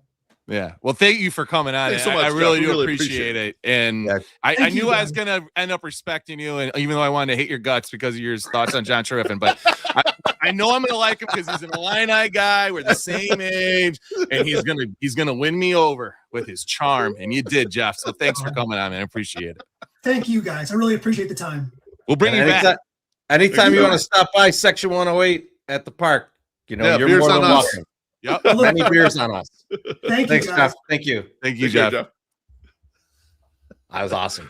That was so fun. Awesome. And you know what? I saw people in the comments going, "Come on, let's go. This is long guest segment." It's like, listen, no way, we're nerding out. We're sorry. 90 minutes. We like I was like, I'm just. Sometimes this show is for us. It's not for you, the fan. I'm sorry. Okay. Exactly. You're this one was like for us for sure. I'm like, I wanted that. And Loaf had talked about it. He's like, I'm gonna have him on the ISU. And I was like, fuck you. We can have good guests on the 108 flagship too. Well, you know what? Here's the thing. Good. Sometimes when I'm gonna do the one-on-one, you guys might not always be into that guest, but this was a guest where you guys were both like, no, you need to come on the main show. We all want to talk to this guy. Beef, I shared your concern because I was like, oh man, MySoxSummer is gonna white knight. He's gonna white knight shrimp. You did good. No, you did good. It was good. I kept it level. I kept it very level, and because I don't think he didn't put out any points that were like, well, that's just outrageous. Yeah, he has fucked up, and he's gotten better. And I think Jeff agreed when he said, he's like, yeah, he's getting better. So, and it'll get there. And I think the experience thing is lacking, and that it shows through. We'll see. But I do want to get to a couple drinks before we let's do it because we had. I didn't want to stop in the middle of all this stuff, and sure. Got one from Bologna. He says, "I'm in a crowded Talia Hall. We'll listen tomorrow. But please tell Jeff Agrest. Catch me outside. How about that?" Thanks. Love your show. Thanks, Bologna. Bologna, you're gonna love that segment. You're gonna love it. Yeah, it's hard not to like that. And we got Trey says, "Team sucks, but at least there's 108 pod and weed." That's it. Hey, there absolutely is. Both of those. Cheers, you, Trey. Appreciate you. But yeah, I mean, man, that was a lot of fun. I think Beef. I think me and you could sit with Jeff and talk about like the old days of the Score. Oh, like that's why hours.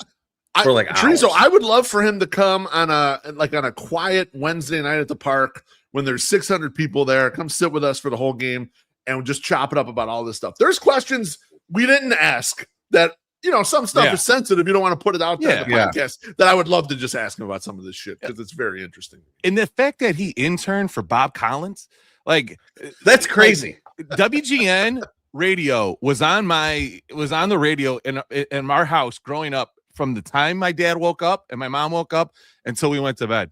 And I mean, he was the originator of listening to the Barracks call on the radio and when watching the TV because he couldn't stand the other announcers. And so to hear that, it was just, I was like, that's awesome, because that is, I remember those days. Paul Harvey, would break in on that stuff. I'd call in on WGN. My dad heard me on WGN once, when I was at college. He was like, what are you doing? And we could have done a fucking hour on Jeff's list. Yep. Yeah. I know we were trying to make sure we moved so we stayed somewhat close to the 40 minutes, but we could have done way more. I mean, I was going to ask him if Stacey King has jumped the shark. There's a lot of there was a lot of questions in the list and some of the other stuff too. A couple more drinks, and I can't wait for this. Okay. Leonard says, "Thank you for that equal time segment. Stand up, rah rah." Leonard, I know you would love that. I knew you would enjoy that segment, my friend. I'm still mad you didn't bring NWO out of the park. And then one from Jackie Triar, and he says, "Finish that bottle, Beef." It's already garbage. So I did finish it. That one's done. Now I'm on the Basil Hayden, so we're gonna go that way. So thank you, Jackie. Appreciate the inspiration. Cheers, Jackie. Thank you. Hell yeah. MySoxSummer. Yes. You know what time it is.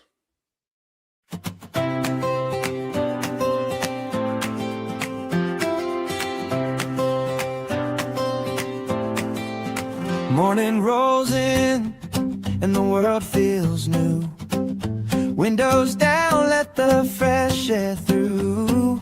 Out in Orland Park, there's a road to trace, and a 2020 Mazda calling your name. Take a spring ride, feel it all come alive. Massive Orland Park, let the good day drive. Fresh air, clear sky, that easy breeze. Take a spring ride, go where you please. Take a spring ride, feel it all come alive. Massive Orland Park, let the good day drive.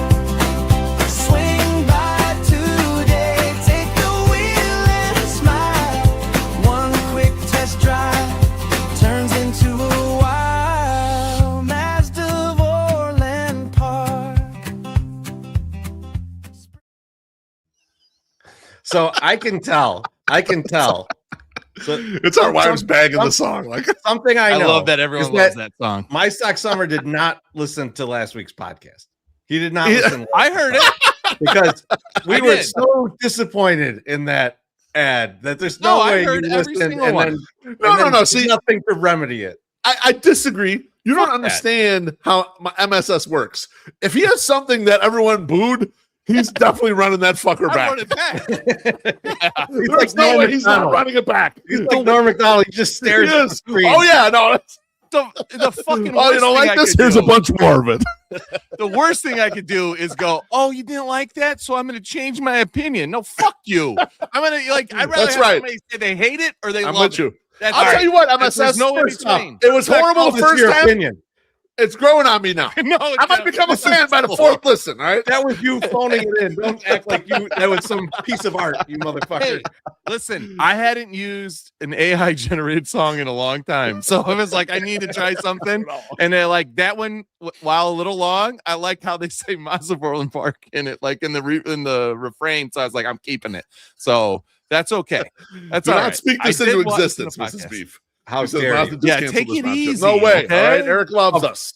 Of White Sox charities, not of us. Not us. No, Right, no. yeah. Eric loves us. Guys, it's there it's you time for some White Sox talk. And I might be because I didn't say much during that interview because I really wanted to listen to Jeff and I wanted you guys to interact because you guys have really strong opinions about Chicago sports media. I've almost given up on it, especially the radio. You're pretty much out, whereas MSS and I have really want to say some shit about it. Yeah, so I appreciated you guys really kind of owning a lot of that, but that left me to drink some beers, guys. So I'm going to be a little less sharp in this half of it, but MSS, I did want to get back. We didn't get a chance to do see what was going on with you. And I know you had some stuff. It is White Sox related. So I'm going to ask you real quick about the Pope hat. Yeah. I know you had some thoughts on the Pope hat.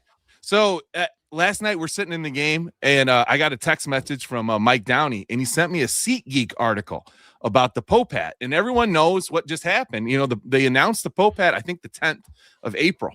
And everyone goes fucking ballistic. And I'll say this: the season ticket holders have access to a lot of the group night items, and they will list them on there before they announce them.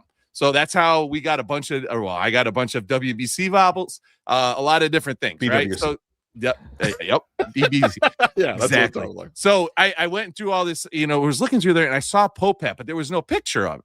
So I'm like, I'm not buying this until I see what it is. And also, I have a gigantic dome. I'm not fitting into anything anyway, so who gives a fuck? So I see that. Then they announce it. It goes ballistic. You can't even get it. There's no ticket. I sent a message to our ticket rep, Nick. And I'm like, Nick, dude, are they going to put more up on the season ticker? He's like, no, man, probably not. Not happening. And not 4 hours later did they announce it's going to be an all-fan giveaway. And so the numbers behind this are just staggering. So the SeatGeek dropped this article. Downey sent it to me, and they dropped an article declaring that the Pope hat is the best MLB promotion of the season, and these are the stats. So I'm going to pull up a little graphic because I made a graphic, and it has all the pertinent stats. I'm going to read some more stuff, and it says on Tuesday, August 11th, the Sox are doing the all-fan giveaway with the Pope's hat. They released a pic. It went viral, and everyone and their mother brought one. And it's like, everyone is talking to me about. My dad called me the other day and was like, hey, do you got a minute? And I was like, yeah. He's like, tell me about this Pope hat. And I was like, oh, Jesus. I thought like my mom was in the hospital or something. He's just like, I know I don't call a lot, but what's going on with this thing? So I have to know. So here are the stats. And it says more tickets have sold on SeatGeek for Reds at White Sox on August 11th than any other remaining White Sox home game this season outside of the Cubs White Sox series. That's the only time they're going to be on there, right? Since April 10th, 32% of all ticket sales on SeatGeek have been for this game for the White Sox. 32%. Wow. Okay. 94% of all ticket sales for this game have been after they announced the Pope hat is being given away. And this next part is getting. So we were the only ones that had tickets before this. Basically. Yes. Now, the previous get-in price was $15 to buy upper deck seats, right? And it went from $15 to $47 now. That's how much the tickets are going for. People are buying these on resale, or getting opportunity up to $47 each. And the only other higher get-in price for the White Sox season, you guessed it, Cubs Sox. Not even the Dodgers with Hello Kitty is bigger than the. That's surprising on a Tuesday, right? Mexican Heritage is usually a banger too. I'm surprised that's not. I know. I think because now they segmented off the Hispanic population, they're choosing which ones they go to versus that actual one.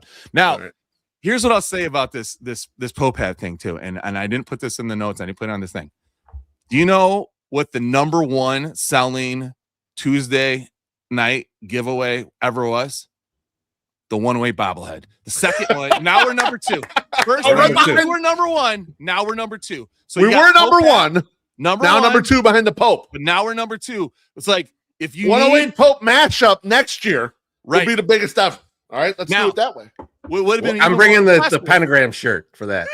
It would have been more impressive if they would have done it on the mid-September Pope hat and got this kind of response, not in August. So like they gave us the hard job and they let the Pope kind of walk easy. Yeah, no, he's riding our coattails. He's the chosen I see what one. you're saying. I get it. But we're still as good at selling tickets for the Sox on Tuesday nights when no one gives two shits about a team. So let me ask you guys a question.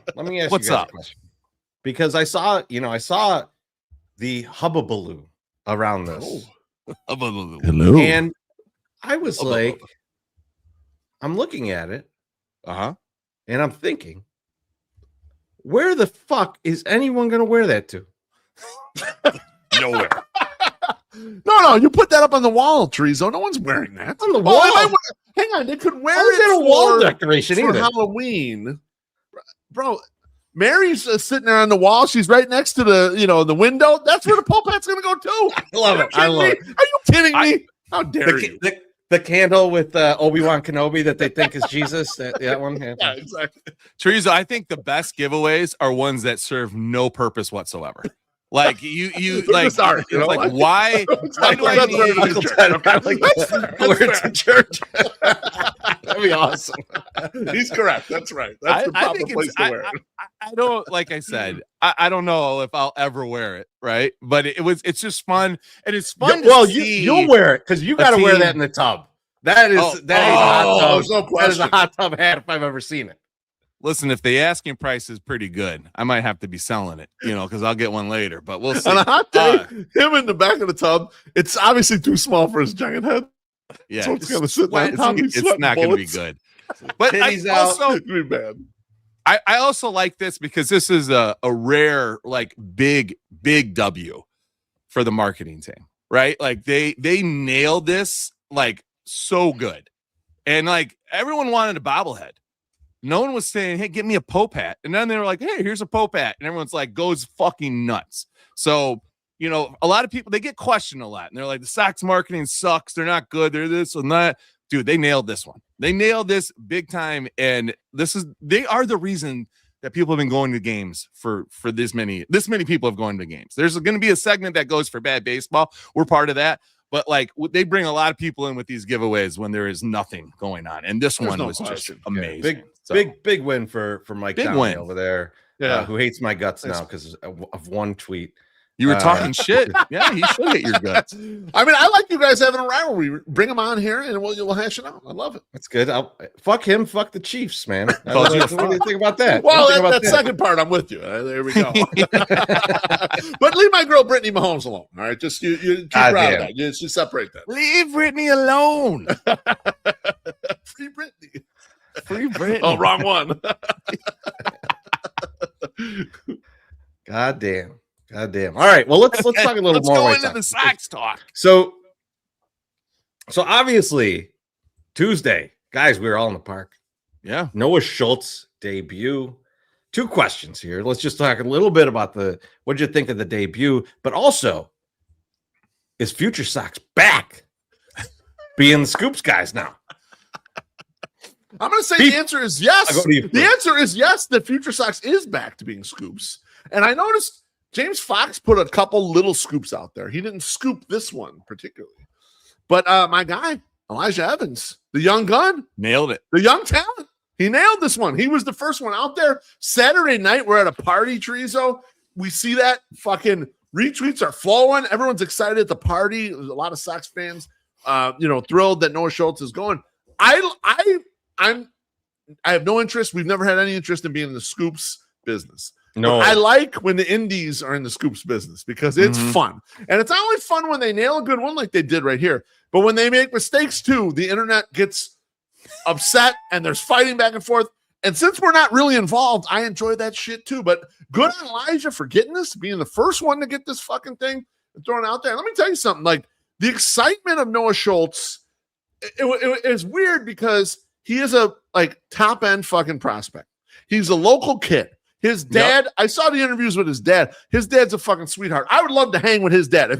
Larry, if you're at a game, even if your son's not pitching, you want to come and hang in the section with us, we would love to have you come hang out. And I love when the local guys get it. But let me tell you something about his first start for me, the BeefLoaf. I was excited, but I didn't have the nerves that I had when we had the Kopech first start. Yeah. And let me tell you something why I think it was. Number one, Kopech was felt like such a rock star of a person. He's dating this hot chick that's been on reality TV. Yep. And it's like, well, this has to work. Otherwise, everything's going to go. And he felt more boom or bust. When Noah Schultz went out there, I'm gonna be honest with you. I felt like I think this guy is going to be throwing off a Sox mound for a decade. And I can't wait to see it. And I just felt at home. Nothing felt to me like, I'm so nervous about this. I was like, well, he looked fine, and I can't wait to see him on Sunday. Beef, I was calm about it, but I think from a different perspective, because I've never really bought into the Noah Schultz hype because it's so tough. It's so tough to be that tall, and be successful in the major leagues, and because there's a number of reasons, right? Keeping your mechanics together when you're 18 feet tall like he is hard enough. But, we know people that are, in the higher 6 feet, we played high school basketball with a lot of guys. Dude, it is so hard to stay healthy. It's just like Greg Oden. The human body is not supposed to be that big. Right. Right. And so you get all the fucking weird things that you shouldn't get because you shouldn't be that tall. And so I was always just kind of like, if it happens, it happens. I kind of I would love it to happen. The story's great. What he can be is awesome. The arm angle, I don't know how you even bat against that if you're left-handed. It doesn't even it's way out here. Good luck, and it's coming 96 miles an hour, right? And so all of it seems great, but at the same time, I was just kind of I don't want to set myself up for disappointment here because there's a lot of ways this goes wrong. And so to see him out there, to see him get there, I was just kind of we fucking made it to this. Yeah. All right. I'm just going to enjoy it. I'm just going to enjoy what happens. And how young he is too that we made here. A lot of times these big boys, it takes a long time for the development. Right. And it has very difficult. It's all very difficult. And I think people might see the height as this great advantage that he has. And in some cases it is, but in a lot of cases it's not. And and who the fuck what pitching coach knows what that's like, right? Well, the one that did know is dead. Minute Bull knew what it was like to throw his fastballs off that mound, and now he's no longer with us. But so I was very, very happy to see it, and I I'll say the last thing on this, and MSS, I don't mean to cut you off, but the last thing I'll say on this is I went back and watched that 3-run first inning. I mean, I'm not at all worried about it. Right. The double was it wasn't like they cranked the ball. The run score on him throwing it away to home, you're the 6'11" pitcher making or 6'10" pitcher trying to make this crazy play on your first game ever at home. And let's just be honest, Edgar Carroll maybe he's not the best guy back there to get that ball.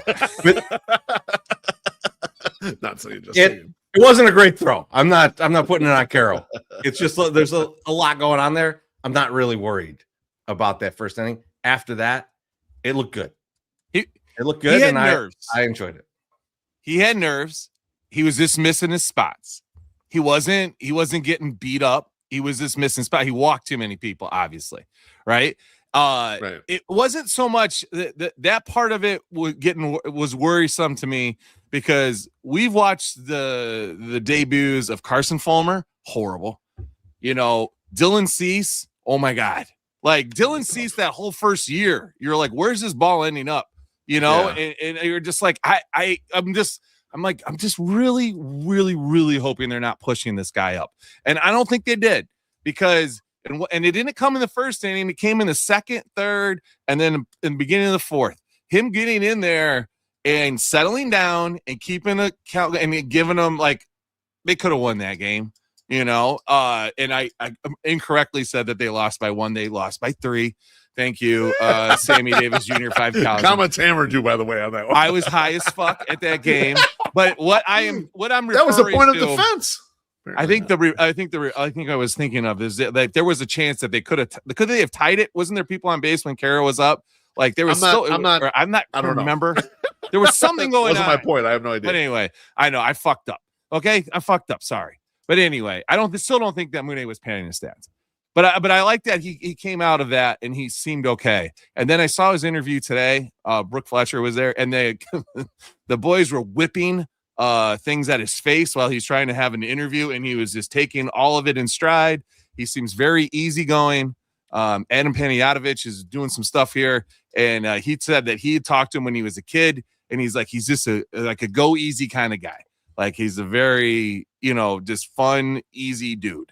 And so if that's the attitude that he has, I think he's going to do fine here. I think we will see him for that.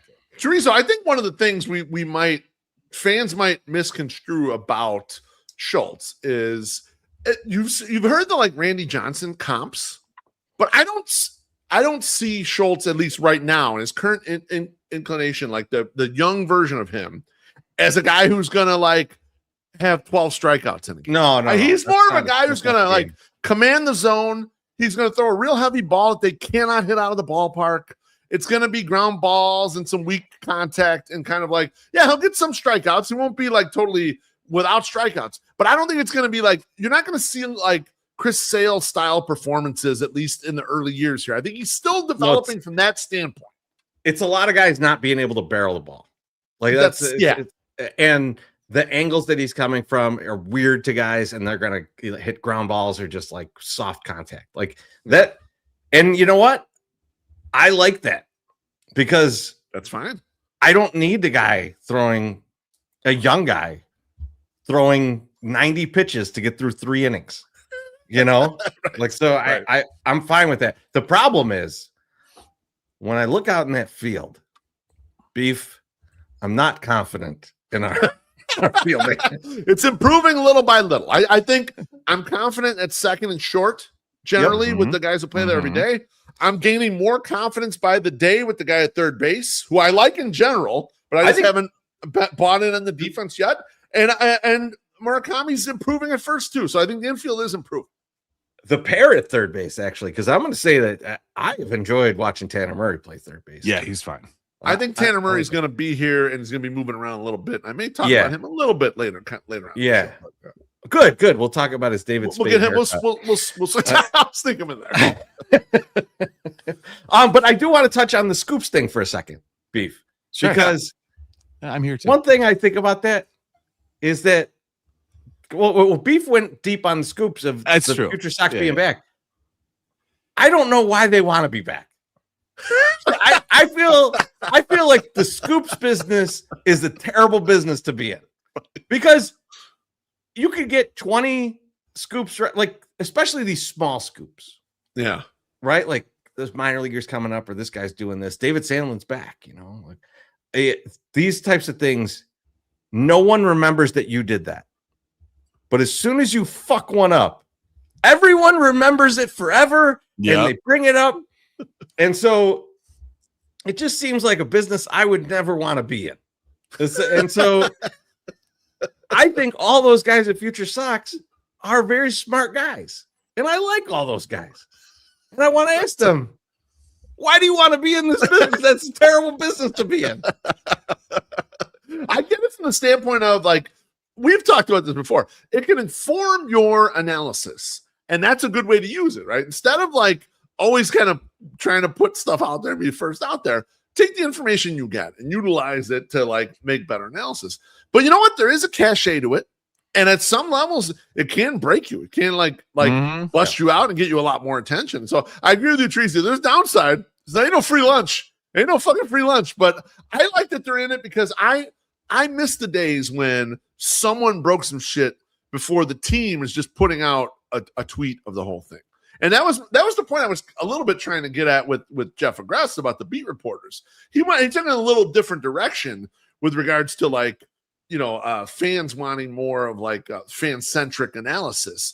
more what I was saying is that like the team controls the message all the time. And it's not the case with Joe Cowley. Joe Cowley don't let no one control the message. He controls the goddamn message. He'll find out what he finds out. But the beats on the Bears, they don't do that no more. The beats on the Sox, they don't fucking do that no more. When was the last time James Fegan or Merck had some fucking salacious story that the White Sox didn't want you to hear? Never. No shade against them, but it's just the state of the business. I'm glad Merck saves his salacious stories for the green room at Red. No, right. Yes. Live show, that's right. A lot of salacious. He sees salacious shit down there, but no, he's not participating in it. Merck's not reporting on that. Thank you, Merck. Let's get a drink here from Yum. He says, great interview. MSS had to talk about bobbleheads. That son of a bitch. Well, hey, of course, you gotta pump it. You got to pump it out when you can. I can remind every motherfucker in the world that I have a bobblehead given away by an MLB team. I doing it. You gotta let them know every time. Let them know. MSS, I hope you appreciated when I was on the Long Gone podcast that I had the bobblehead on my desk ready to show it to you. Because I was like, you have to.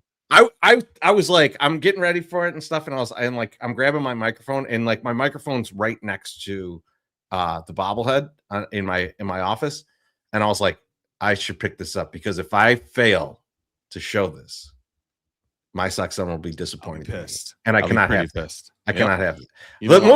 You were disappointed in me the other night, though. And Beef, we thought we had eradicated the violence from the 108. And MySoxSummer slapped me in the back of the head last night. He assaulted me. Yeah. Yep. I did not. And all I did, fucking pussy. All I did was suggest to Gabriel that he shove his sock in your mouth. Yeah, that's how that warranted a smack in the back of the head. I don't know. I'm gonna fucking. I still owe you a shot in the nuts for that. I'll kick you right in the nuts, and then I'll be like, and when you're down and you're screaming, I'm gonna have Gabriel come over and come over with the sock.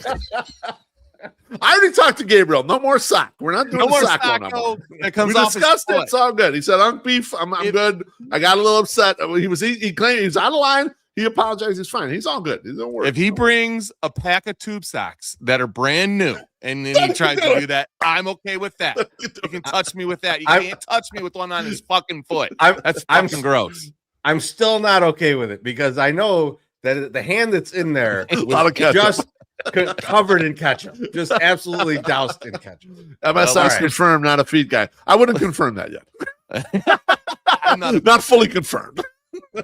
I like other things. MSS, for the next piece that I'm going to talk about here, I feel like you might have some intro music.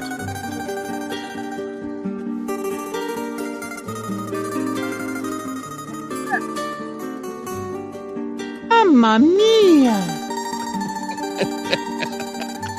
I'll turn it down so it doesn't get too loud, distracting. But we'll keep it going for the whole segment. Keep the bed underneath. I like this. Yeah.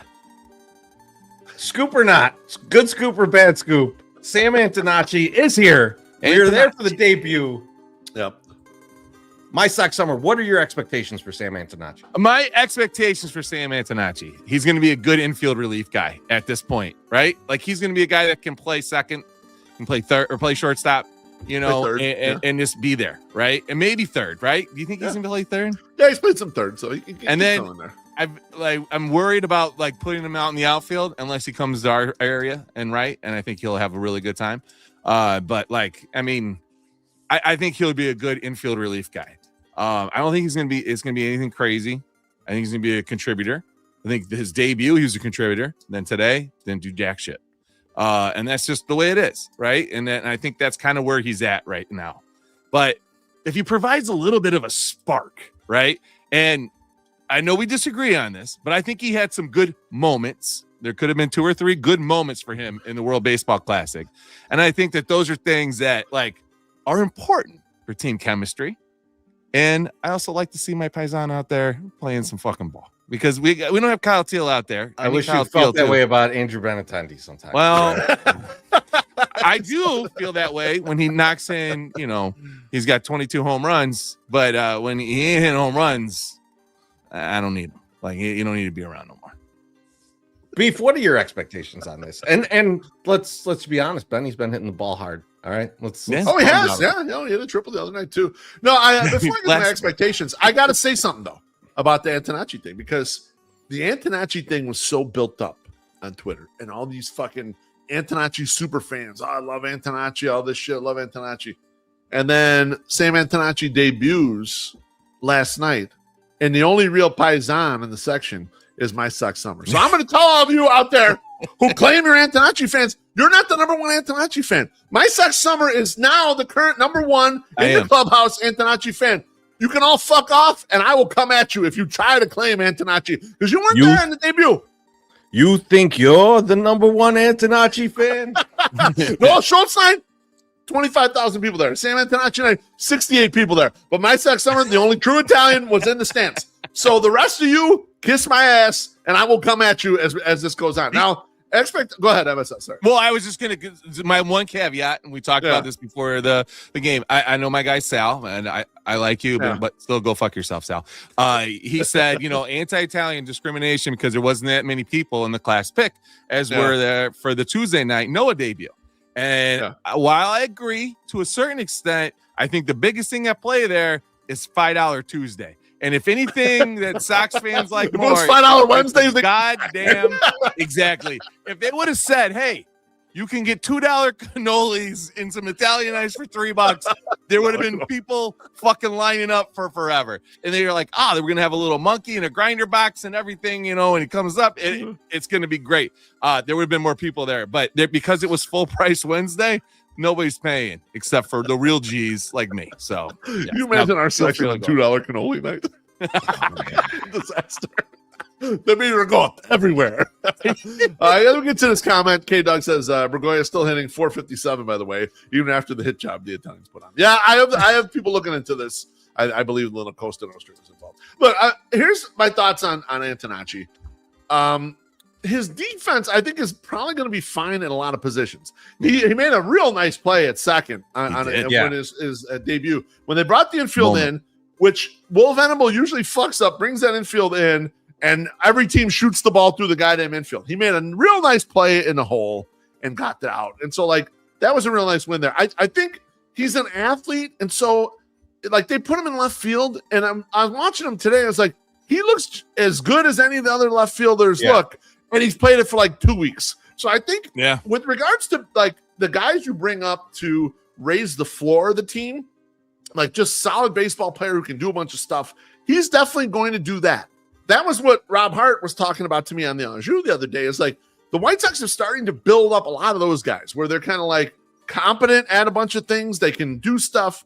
They're not the superstars yet. And I think that's where Antonacci falls in there. Now, a couple things that maybe have a little concern here. Number one, sometimes these guys, like the Antonacci style player, underestimates the speed of the MLB game. He already got thrown out stealing once on opening night. Right. It's badly. And so these guys sometimes try to take little edges on stuff. And when you're in JUCO, that works. When you're in, A-ball, that works, or whatever the fuck.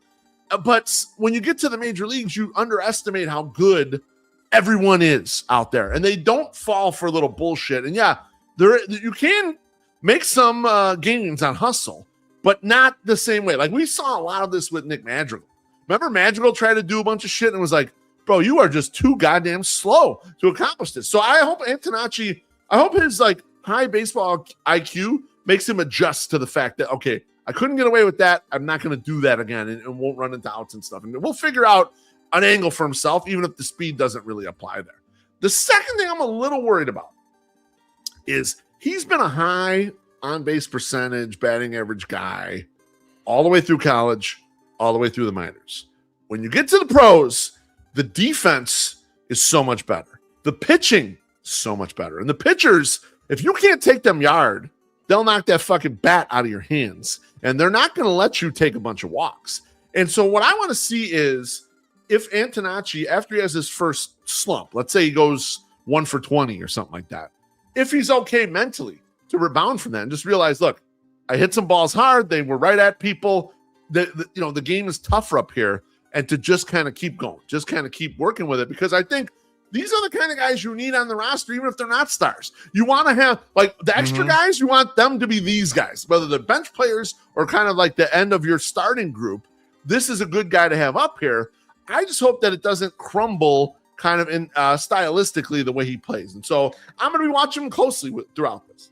Yeah, Beef. I think there's going to be a lot of Babbitt luck that's going to go into his game. Like he's going to have to make that happen. And I think one thing that's like very interesting to me, and we were talking about it in the stands yesterday, is just like how much this motherfucker gets hit by pitches. Yeah, it's insane. It's insane how much. And if you think I'm exaggerating, go look at his stats. Like it's a lot. He got hit by like 3 pitches in the WBC in like 6 games. Yeah. And like one is like, that's the bad side of that is like, he's not like a giant dude. Like that's a lot to endure. He is thick, actually, though. That was surprising too. MSS. I didn't realize how thick he is. He's well built. Like, but getting hit by a shitload of pitches still will take its toll.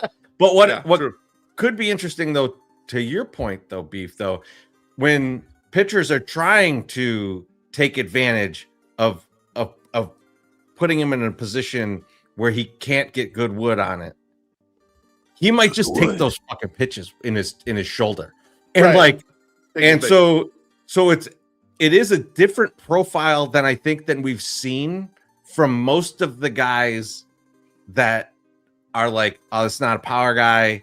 He relies on, like base hit. He's high contact guy, relies on the base hit.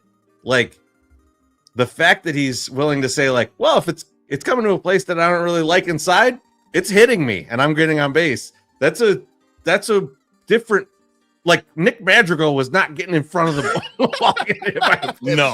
I mean, not even my drop, right? Like who's a similar build, And I think it applies to his baseball IQ that he's understanding of, oh, this is coming in. I could take this off my biceps, no harm to me, and I'll get this fucking free base. And I like that. I like a player who is like thinking kind of constantly while they're out there. I just hope the thinking adjusts into what the major league is, and that you're not going to be able to do like a lot of bullshit here, but you're going to be able to get your gains and edges. So let's just see how it plays out. I hope they give him a nice long run. I hope that they utilize him at various positions. Like MSS said out of the gate, I do want to see him at second. Like when he played second the first night, there were people complaining. It's like, that's his fucking natural position. Let him play that sometimes. Let him play there. Let him play some third. My job let him needs play a break. some left. Especially give him a break.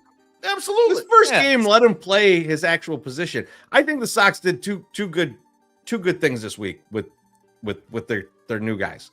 One, letting Antonacci play his natural position his first game. Yep. Don't put too much on this guy. But the other thing was something, Beef, we were sitting there, and Aloha Mr. Hand said, I bet they're going to do this. And it was Schultz coming into I think it was the 5th inning. We didn't know if he was going to come back out, but there was a lefty up first, and Aloha Mr. Hand was like, they're going to let him get that first batter because it's lefty, and get an out, and then get a standing ovation off the field. Yeah. Yep. And I was like, I don't know. And they did, and I did like that they did that. I thought that was good. All right, I totally agree, fellas. My guy Lenine Sosa, he's traded. He was traded. Is this a smart, opportunistic move, or is this too soon on this young developing team? Beef. I'll go to you first. Oh, it's funny because it was pretty clear the Jays needed infield bats. And the true sign of that is that on Sunday, they promoted Eloy Jimenez, for fuck's sake, and had him on the roster taking DH at bat. They have been ravaged with injuries, so they could really use bats. So from an opportunistic standpoint, I kind of get the Jays coming calling for a guy like Lenine. But it was curious to me, though, because the White Sox could still kind of use this bat. And their offense is struggling mightily, and they put a graphic up on today's game, like how low their batting average is and how low their batting averages have been the last 3 years with these teams. Yes, suppressed offensive environment. It has been for years. But the White Sox are kind of been hanging around at the bottom of that. And to like just chuck a guy who's been a league average hitter last year and hit a bunch of home runs. Seemed bizarre that they couldn't figure out a way to use him, especially a team that claims they want to win on the margins. When you win on the margins, you should be able to use that guy, even if he's not a good defender in any spot whatsoever. You know what? I don't subscribe to the school of thought that like just get anything for a guy and that's better than nothing. If they used him for the whole year and he was, you know, opportunistically used and provided some value to the White Sox and they DFA'd him at the end of the year, I wouldn't care because this trade is the same goddamn thing. They got a 17th round guy out of high school. Wasn't a guy who got a big signing bonus or anything like that. Just a fucking guy, speed guy, just a nothing that they really got back for Lenyn Sosa. So I was surprised from that standpoint. I was also surprised that the front office has determined that there's no more upward trajectory for Lenyn Sosa's bat because they have a bunch of control for him. You know, like he could be on this roster cheaply for a while, and they kind of chose to punt that. And so it was really interesting, a really interesting choice that they were kind of like, well, what we saw last year is absolutely the top, and let's move them out of here. And in a way, I get it because I know Getz likes to have a roster that has a lot of ability to move around the field. Yeah, there's utility in the positions. You can move guys around and like all that stuff. And Lenyn's not that guy, right? You can kind of play him at first where you're not too worried. You're a little scared when you throw him at third. You don't really want to play him at second. Like there's issues when you put him out on the field.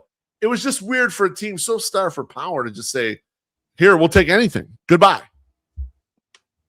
Well, you say that they're starved for power, but he wasn't providing any power. He had 37 at bats, he had 9 hits, he had 3 RBIs, he had 0 home runs. And we said 37 plate appearances, though. Yeah, but it's brother, it's 0. Buddy. When this guy provides you nothing on the defensive end and he can't hit home runs, that's a problem on this team. And we called it out. As soon as Mooney is here, we're like, fuck, if Lenyn doesn't come out of the gate and smash the shit out of this ball, he's fucking gone. You know? And Pereira got the fucking message, right? He hit a home run. He's like, I can stick around for a week if I hit a fucking home run. Okay? and Lenyn needed to do that so badly, you know? And I hope that he goes up there. And I hope he hits the shit out of the ball in Toronto. He hasn't. But I hope he does. Like, because he has it in him. But I was skeptical. It was going to be hard to repeat what he did last year. And it did not look like he was going to do it right at the start of this year. And this team is quick to cut unless you're the most high-paid free agent in history. Then you can stay forever. Yeah, then you're around for as long as your contract is. But like they're quick to cut people and move on and try to grab something else. I think they have some stuff cooking, and we'll see. I mean, it's not wins yet, but what do you think, Chorizo? Well, I think the one thing that stood out to me is that, you know, I've never been the biggest Lenyn Sosa fan. You know, that's well documented. But I mean, going into the season, I was like, this team doesn't have much power outside of like Colson and Mooney, right? And we'll see what we'll see. And one of my big questions for this year was, can Vargas turn the doubles into home runs? I hope he can. Hit one today. It was beautiful. It's beautiful. Yeah. Caro actually almost hit a ball hard too. So close. And your guy Everson Pereira hit one today too. Pereira's my guy now.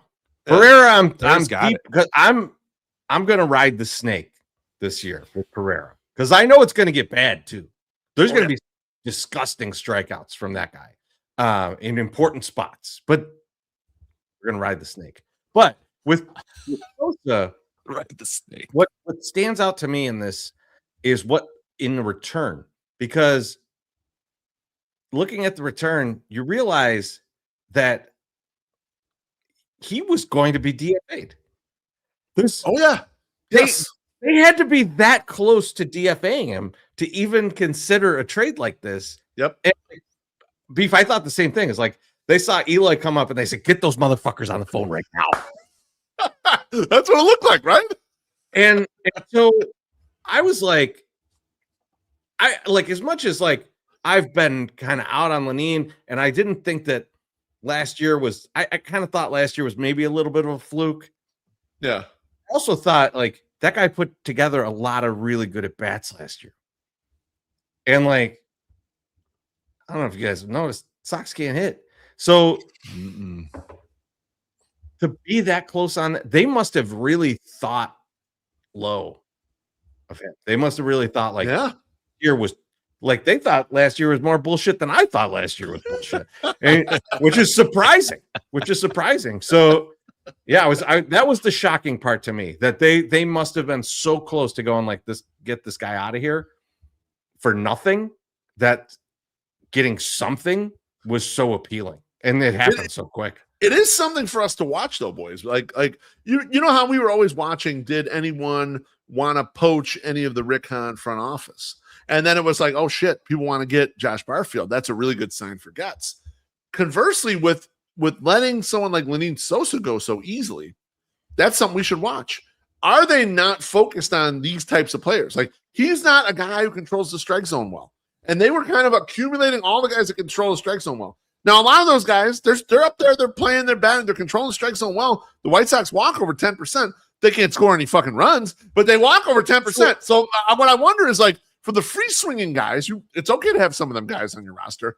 Are they misvaluing them? And so Lenyn is like the canary in the coal mine for us to watch and see, does he flourish somewhere else?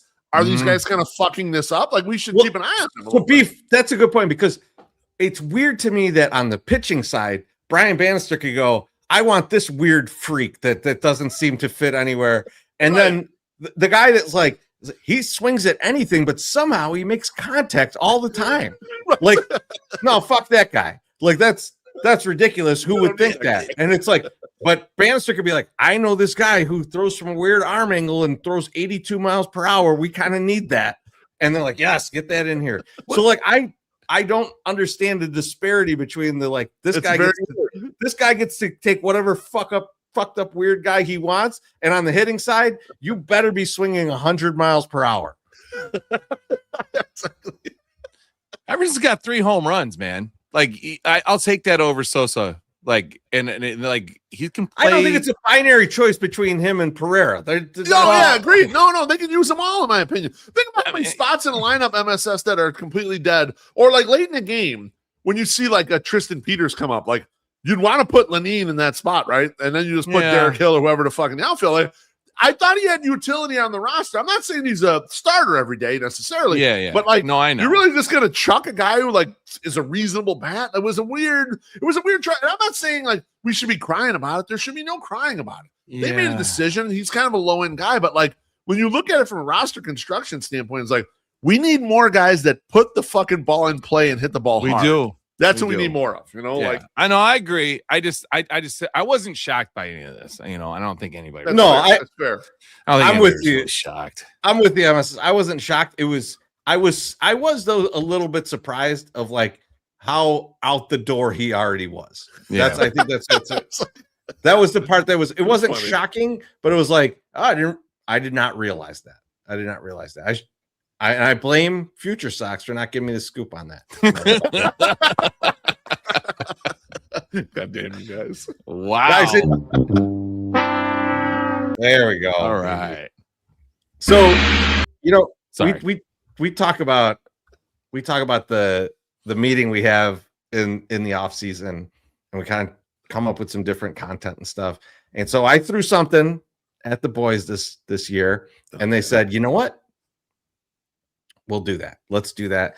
And we had to wait because you can't do this till the season. So I had to wait like 5 months for us to be able to do this. Can't do it in the first game either. That's right. You got to wait a little bit. But this is Chorizy-E's Slump Buster. Go big or go home. So each of us is going to pick a player who's in a slump, not doing well. And how are we going to break them out of their slump? And MSS, this feels like your territory. I want you to go first. All right. So I have 2 guys. I'm going to go with the guy that I thought I was going to get out of the way. I wasn't going to have to say his name today, but then that guy made a really good catch and he did not get an extra base hit. And that's Edgar Carroll. And he is slumping hard. And people are telling him he's slumping hard. And this is something that MSS predicted. I did say at the start of the season, he's gonna have a big jump in his year. Like his talent's gonna get better, but he's also gonna slump to start it because he's gonna be out there, and it's just like you're saying he was gonna be playing so much that the exposure, you thought he would have a slow start to the season. He has had exactly that, and that is what's happening. So I think he needs to relax, and so I'm calling in the big guns. I'm calling Alisei, I'm calling Jose, and I'm saying, hey, buddy, tell my friend Edgar where he needs to go to get a little bit of Cuba in his life. Like get back to your hometown feels. Where can you go get a good empanada or whatever the fuck they eat in Cuba? Where do you get like a nice cigar or something? Like you get all these things. Like these guys could tell him. Chorizy, I got some bad news. Oh no, what happened? The place that Alexei used to go all the time, and with the owner that used to play the trombone and all that stuff. A saxophone. It closed. Well, yeah, I know it closed. It became township while I was still out there playing shows. All right. Well, I was making sure you knew. So Cafeteria de Pancho is closed. So that's off the list. But that's what I think we need to do. We call up Alisei and Jose, and we ask them, where should our guy go, and have some fun and get him back to get him right, getting his mind right. It's a great choice. Where is it? Where is it? I don't know. We got to talk to those guys, man. I have no idea. You can Google shit, but like he's putting his people out there. He's putting his people out there. MSS is going to get on the phone and speak Spanish to them and get the line. I mean, we know Alisei's not dead. He was just in the World Baseball Classic, so we can call. We can get a line on him. Yeah, it probably is. I think some of the audience was hoping we'd go in this direction. We will in the future. I didn't go that way today, but we will. Yeah, I think that's too easy. That's too easy, right? We'll get there. We'll get there. My second one might have that, but I'll let you guys go first, and then if we need to, we can do a second one. Beef, who you got? I got the man who everyone's had their eyes on. A lot of people want him gone off this fucking roster already. They traded for him for Luis Robert Jr., and that's Luis Angel Acuna. Oh. He's slumping mightily, all right? And watching him, the effort's there. It just is not working out for him. So here's a handful of things I think we need. One, he needs at least 1, maybe 2 days off per week. I would say against the toughest righty possible. And when we give him the day off, I still want him deployed in this game at some point because he's a fucking demon on the bases. And we've been missing out on that. In the Miami series, he got on first. He stole second. He stole third. And then he scored on a sacrifice fly that was like 6 feet outside the infield. I want him deployed in that spot a couple times a week. And the White Sox are just not doing that. Just trotting him out there in the traditional roles. And when they sit him completely. They don't really utilize him in the spot where he can be utilized. Number 2, I know he sucks so far. He's been a terrible hitter. But when the White Sox are facing lefty, leave this motherfucker off. I need as many at-bats as possible when he's got an advantage. We got to figure out what he is already. I know a lot of people want to give up on him. I'm not ready to give up on him. It's only been 60 plate appearances or whatever. I want to see him a lot against the hand in this that should be more effective against. So against lefties, he's leading off for me. I don't give a fuck if he beats 20 balls into the ground. Because last night, he hit 3 balls hard. All of them were caught. All of them were in someone's glove or whatever. A lot of this shit is currently happening to the White Sox. It will happen to you when you don't hit a lot of home runs. You're going to go through streaks like this. So give him a little run here with that stuff. Number 3, no more fucking starts at shortstop. I'm sorry, okay? I know you know how to play shortstop, and I don't need to see Colson Montgomery out shortstop. When Colson Montgomery needs a goddamn day off, as you guys were mentioning earlier, just put Tanner Murray there. I like Tanner Murray as the roaming kind of like play every position guy. He seems to fit in well. He's athletic, whatever. What I want is Acuna to focus on center field because one thing I've started to notice, and a longtime baseball guy, White Sox Dave's guy, Tommy Hook, he said, you know what? For all the things he's getting wrong, he's getting a good jump on the ball in center field. And I was thinking, I agree with that. I've noticed that he is getting a pretty good jump. Better. It was bad to start. It was bad to start, but it's improving, Trezo. I think it's improving. Yeah. What I need to do is center field set and forget it. Do not fucking move around. I know he can play the other positions. We'll figure that shit out later. Let him lock down center field. We don't really have a center fielder going forward. Let's lock that fucking shit down. Let him learn that position. I think they're giving him too much to do. I think they're not playing to his strengths. Fucking play to the guy's strengths a little bit. Look, if eventually you're going to be like, I'm going to cut this guy, let's give him the best opportunity to see what he can actually do. And if he can't do it, then fine. Then you get rid of the guy or whatever the fuck. But I have too many people trying to dump a guy who's trying to play 6 different positions and trying to learn how to lift the ball and not hit as many ground balls. We got to give this some time. And so I just want those measures put in place so that at least on nights when he's not like the starter, we can get some usage out of the guy. Beef, where are you at on giving him the green light to swinging a ball a foot over his head? Because that was so funny, right? Right at the eyebrows. all I can think of is the Eddie Murphy talking about Michael Jackson when he's like, I just ask if I could jump their bones. And 9 times out of 10, I get slapped in the face. But that 10th time, it's magic. You know what? He did that shit, but he didn't strike out in that game. Okay, so that's true. That's true. The bat to ball is strong enough that when it does get it locked in theory, this should be a little bit better. But I think right now he's erratic. He's all over the place. He's really struggling his ass off. And they need to make some adjustments to how he's deployed to kind of help him out a little bit.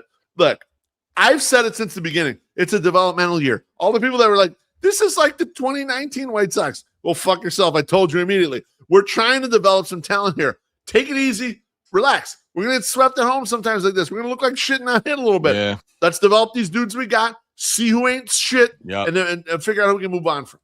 Stop trying to hit your under 68.5, you motherfucker. Oh, I'm going to hit it. All right. What about you, Chorizo? So I'm worried about Colson, man. I got Colson. I got a lot of faith in Colson. And Beef, we were joking about this last week. You just got to send him to Arizona, right? But you can't just send him to Arizona. No. But we know what he needs, man. He needs that dry heat. And he needs Ryan Fuller. I'm giving Colson 30 minutes a day in the sauna, just him and Ryan. Yes. Yes.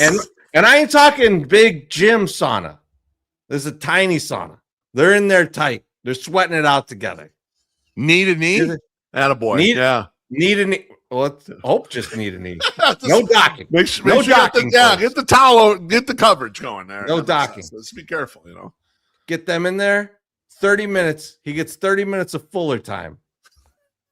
Every game until that batting average gets above 225. And then we he's get back to his normal shit. I just need him to. I need something for Colson. Yeah. Like it's just like the home runs when he makes contact, it's great. But there's so much swing and miss, and so much like where you're watching, and you're like, that wasn't even close, man. That wasn't even close. I think he needs a little Fuller time. I agree with you, Chorizy. He pinch hit today. He wasn't in the original lineup. He works a 2-0 count, and the pitcher knows he can throw him some bullshit, and he's gonna fucking swing at it. It's like he's got to be a little more protective of that shit, and he's got to make more contact in the zone. We talked about it last week on the podcast. The zone contact rate has been horrendous. Like he's got to really lock it because when he does, the ball fucking jumps off his bat like a motherfucker. Like, oh my God. I think even without making adjustments or whatever in the summer in Chicago, he's going to hit enough home runs where he's going to be a 2-win player regardless. And even when they move him to third, he's going to play good enough defense and hit enough home runs that he's going to be a 2-win player. But why should we stop there, man? He should be a 4 or 5-win player with his athleticism. And so let's get to it. Yeah. Why isn't Ryan Fuller willing to do what he needs to do to make this work? I'm putting it on him. I was looking at Reddit today, and before I had any aneurysm, I had to turn it off. But one of the things they're talking about with Montgomery was that how the Sox had fucked him up because they put so much pressure on this kid being the face of the organization. I don't think that's true. I don't agree with that assessment. I think that he came out hot in the second half of the season, and I don't think that they're saying, we need you, Colson. They put other people there to kind of take away some of the pressure, right? Like they have other guys that can hit the ball. And I'm going to let you guys in on a little secret, okay? Playing professional sports is a very fucking stressful job. Okay, it's not you going and playing in your beer league fucking softball game, you dipshit. It's not that. It's like, oh, I slept horrible last night. Yeah, it's like that, but 20 times harder. This guy's trying to hit a fucking fastball that can kill him. Okay, so just take it easy with this.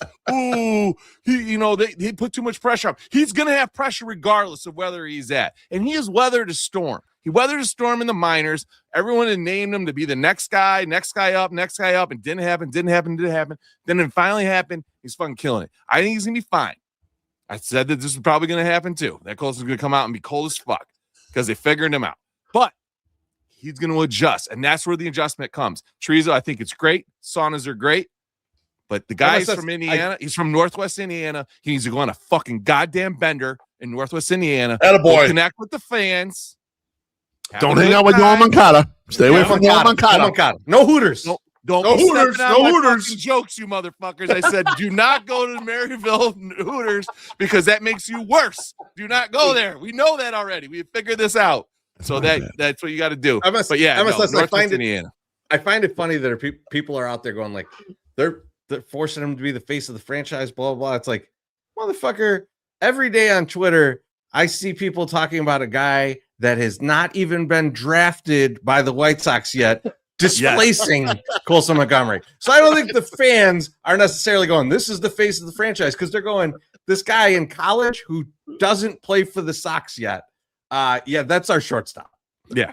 No, I mean, what the fans did is they extrapolated Colson's hot start last year and made that into, this team should be great because he'll hit 46 home runs or whatever the fuck. It's like, no, that's not how it works. All right, double, right? Just double. You can't do that. All right, that's not how baseball really works. That was in the chat too. Somebody's like, well, Getz thought that these guys were going to, hit the same way they did the second half last year. No, he didn't say that. I mean, he didn't say, these guys will just keep going. They're going to continue to climb. But it's like, you don't expect them to suck as much as they have sucked. Like the regression has been pretty big, but they've been bad to start the year. But also, can I defend Getz for a second? Like, I'm seeing Getz get like clobbered out there. I don't think people truly realize how bad Han and Kenny left the organization and how much shit needed to be rebuilt.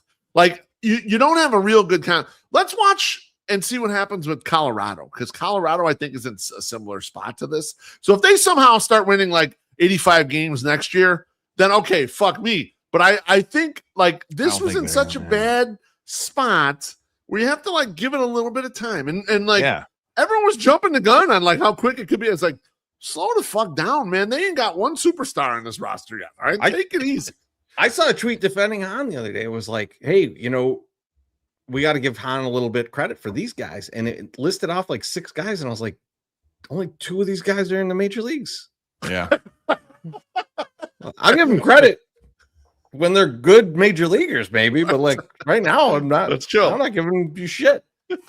You drafted Andrew Vaughn and Magical. When you had the top picks, those are the guys you drafted. Top 3 and 4 picks. Fuck. Come on now. All right. Motherfuckers. Boys, I think it's about 2.5 hour mark. It's about that time. It's a good one. It's a good Thank you, and GFYs. MySoxSummer, who are you thinking in GFY? Obviously, first thank you goes out to Jeff Agrest for coming in. I appreciate that. That was fun, and we should have done more. And we should have him back for sure. We'll definitely have him back. Let's check in with him at the end of the season before he writes another hit piece on John Sheriffin, and let's get his thoughts before he does. No, I'm kidding. First off, I want to apologize to my youngest daughter because I broke some information to her this morning that I did not think was going to ruin her entire day. She knows that my mother fell and fractured her hip, and she's getting her first communion in like 3 weeks.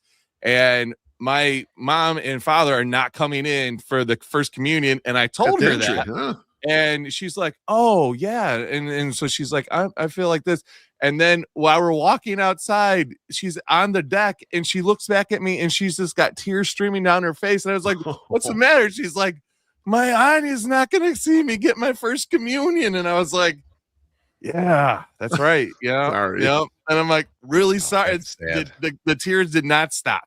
And then I always say a high five, a good shout out to my other daughter, who was told today, in Chorizo, we've talked about this, told today by a friend hey, you're not invited to my birthday party because there's not enough space or whatever it is. And she told her, and she handled it with the amount of grace that I would expect her to. She was very good about it. And I made the point to tell her, I am so proud of you for acting like this. And you could have been a real bitch about this, but you're not. And I appreciate you keeping things in perspective and going, that's okay. You probably have some dumb cousins that are going instead of me.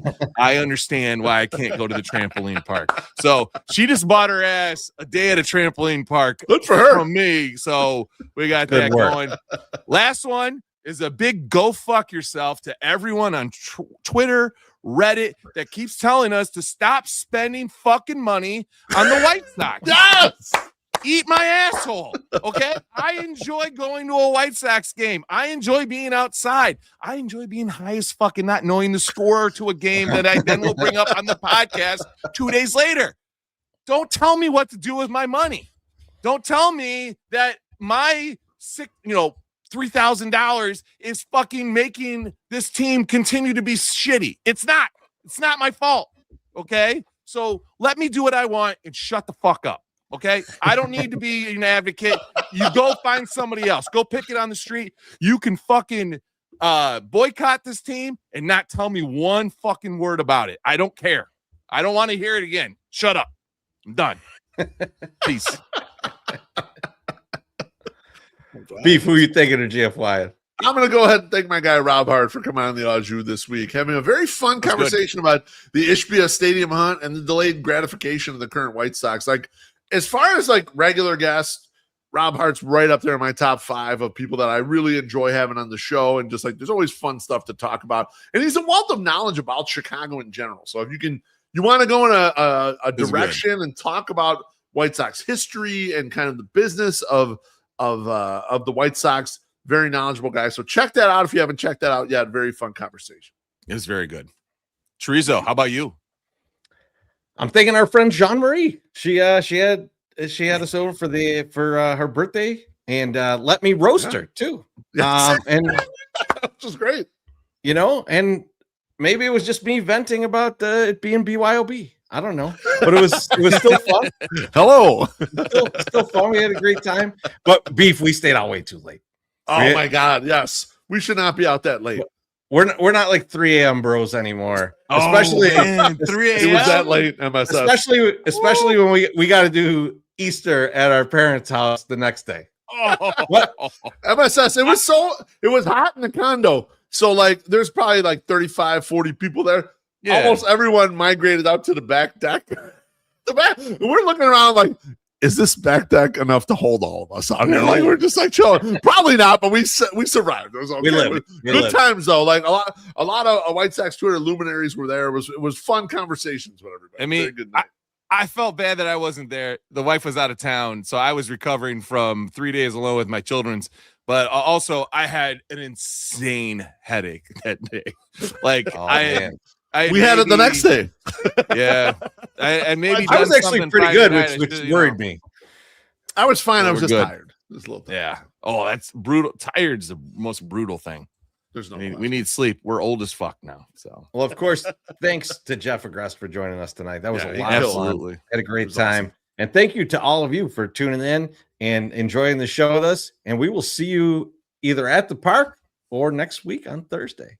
Have a good night, everyone. Greg Hall, the mighty player, on the field, the true slayer, Chicago's hero.